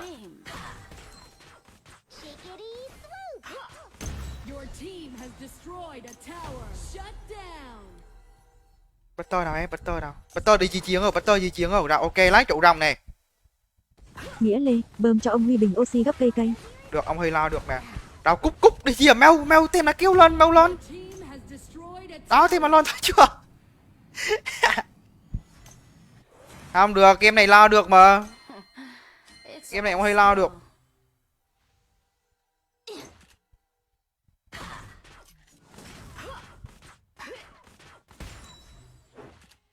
Trời, kép con dây chiên kìa.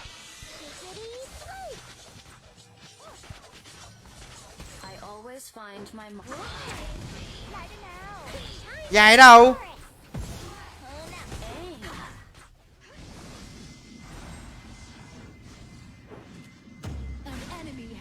Nghĩa Lê, bé Nguyễn Vô giải cứu ông Huy kia, mặt cười tít mắt.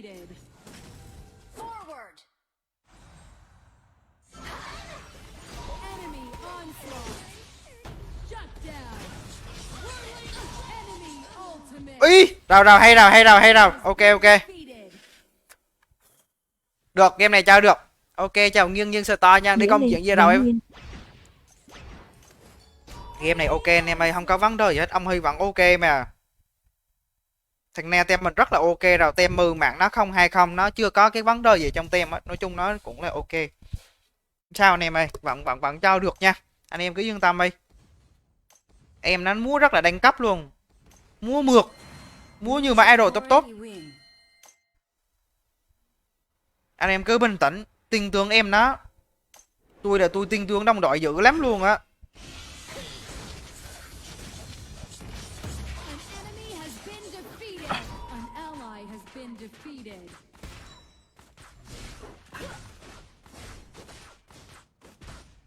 Quay. Nghĩa Lê, Na Vệ Thần chỉ là cái tên, mặt cười tít mắt.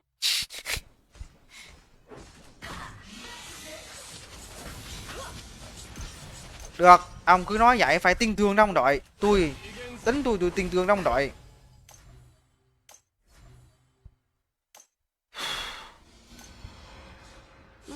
take the shot. Hắc công tử, báo báo báo.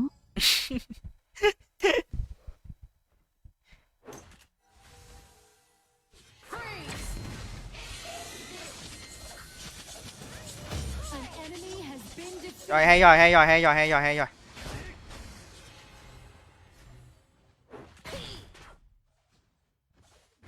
Nguyễn Thanh Hiến, ông Huy có niềm tin đồng đội lắm đát rồi cũng phải nể Tuấn Đại Đế. Enemy bloodbath. I never miss a shot. À,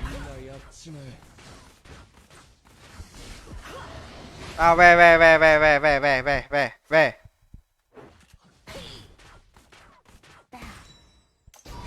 Ui dồi, nó nhảy tầm này má, nó nhảy. Shut down.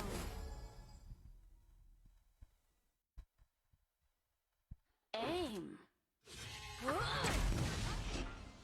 Rồi về đây các con ơi, về. Cố lên. Your Che bắn rồi vậy đó. Người Việt Nam máu đỏ da vàng mà.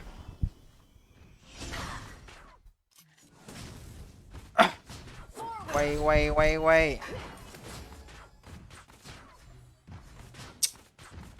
Hơi cực anh em ơi, hơi cực nhưng mà vẫn ok nha.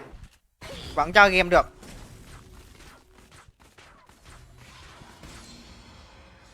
Quay. Không, cái lên này lên giật thần cung mới có cái tốc đánh được. Be Ken Em vẫn đang ngang tiền. Nè con gái đấy. Con gái con trai gì cũng cọ chứ. Gái trai gì. Nó múa quá đi em hiểu không? 10 phút rồi nó che có cái gì trong gọi là có ít trong tem hết.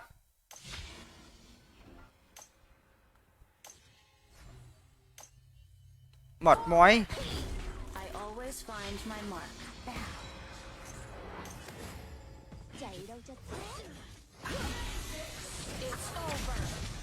Yếu. Nhưng mà thôi bây giờ cứ cho nó đáy đường đi. Khoai góp công vào cũng được, cho nó đáy đường cao lên.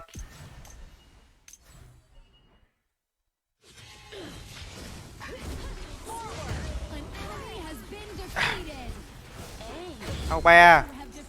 Âu quét rồi ba rào dăng lên nè. Dăng lên. Tè thằng be dai nữa kìa, thấy tè thằng không? Di chuyển tè thằng nào. Không có công trụ được, phe này không có công trụ được nghi là ông ơi. Đâu chết thằng nghe đô nữa, thơm.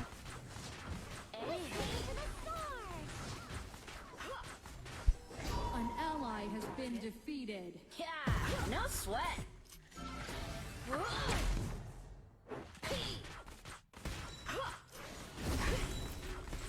Quay. Lên, có butterfly, tem nó có 4 thành. Xe chiêu đi các con. Trời ơi, đáng lẽ xe sớm mà. Nó khoai đét chưa? Rồi ok đâu. Tè thằng đường giữa. Tem mình mắc virus.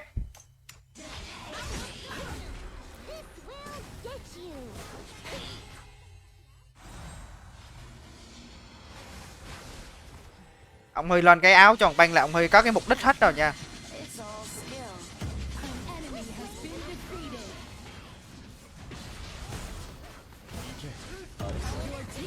Ui, cái ông Huy kìa. Dốc xấu quá. Trời xin Tuấn, ông Huy có niềm tin. Không win ra anh em ơi. Anh em biết lý do tại sao ông Huy lên áo tròn banh không? Tem nó cần bớt. Với Phoenix, với bờ rai, với Miren nữa, mấy thằng này là nó cần đứng sát người nó mới quýnh được. Anh Huy lên cái banh, lên cái áo tròn banh nha. Cho anh em kêu tại sao lên cái áo tròn banh nó thiếu đam, không thiếu đâu. Anh em coi ông Huy đánh này không thiếu đam. Mình được cái gây slow cho tem bạn. Đồ má cái con lên đồ thiếu cái thiếu cái mạch nẹ Bernick nha. Má tem mình thằng này nó múa như Vũ Bảo vậy rồi, nó múa như Vũ Bảo.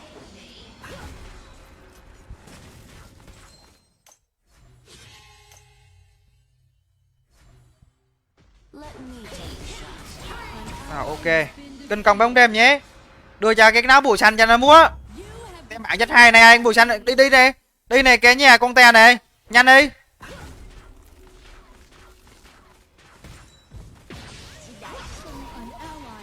Mé nó chó hơi lâu dữ vậy.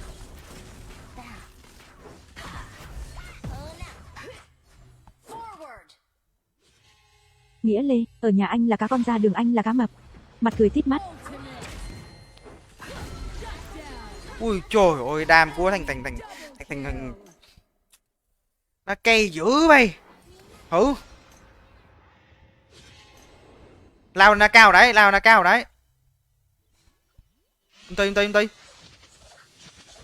Còn nó chạy được rồi. Rồi ít nhất tem bạn cho anh kinh công được. Ôi. Quay. Thôi game vẫn phải win thôi kia nha, game vẫn phải win đâu. Chơi này. Lái sai đi, lái sai tay ở đây Thịnh. Em trâu mà. Đứng góc đây này. Victor tìm bạn bây giờ nhảy một cái là đi luôn. Lại đi luôn. Kìa, combat sớm vậy. Thịnh. Combat sớm vậy thua rồi, mắc te rồi thua luôn sao?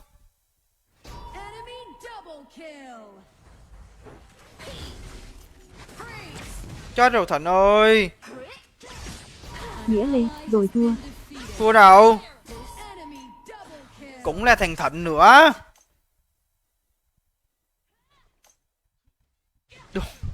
Hai game cũng là thằng Thịnh nữa bay.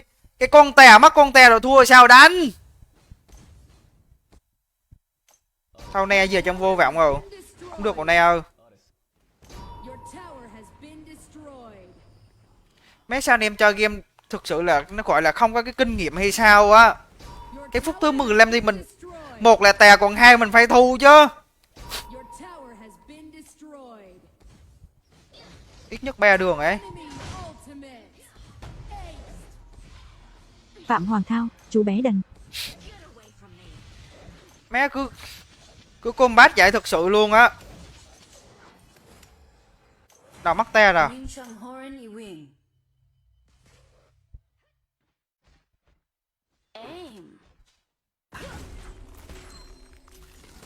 Te đường giữa nha. Nghĩa Lê, thua rồi còn gì nữa. Thua. I never miss a shot.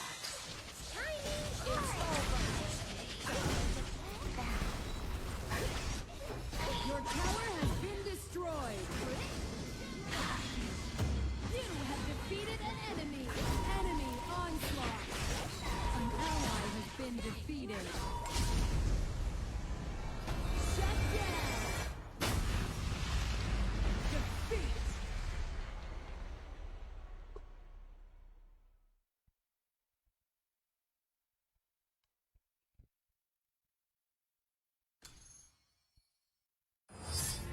I will stop. Mẹ cầm Edo lúc nào cũng sát thương giỏi hết mà anh em đang chơi game đéo được thì thực sự luôn. Tem mình cũng đang ok phết đấy chứ.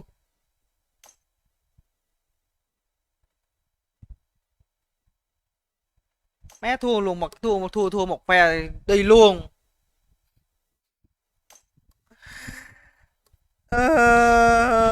Thôi người anh em 2 rưỡi ghép lại nha. Mẹ sáng này đúng mất 5 sao. Mất đúng 5 sao ạ. 46 sao vậy, sáng 46 sao vậy. Chùa cái chuỗi từ cái bắt đầu của thằng Thịnh này. Cũng là thằng Thịnh, kết thúc cũng là thằng Thịnh. Game này là game đầu tiên rồi, mơ màng sẽ thua ngày hôm nay. Trời nó xanh rẻ đâu nó chết.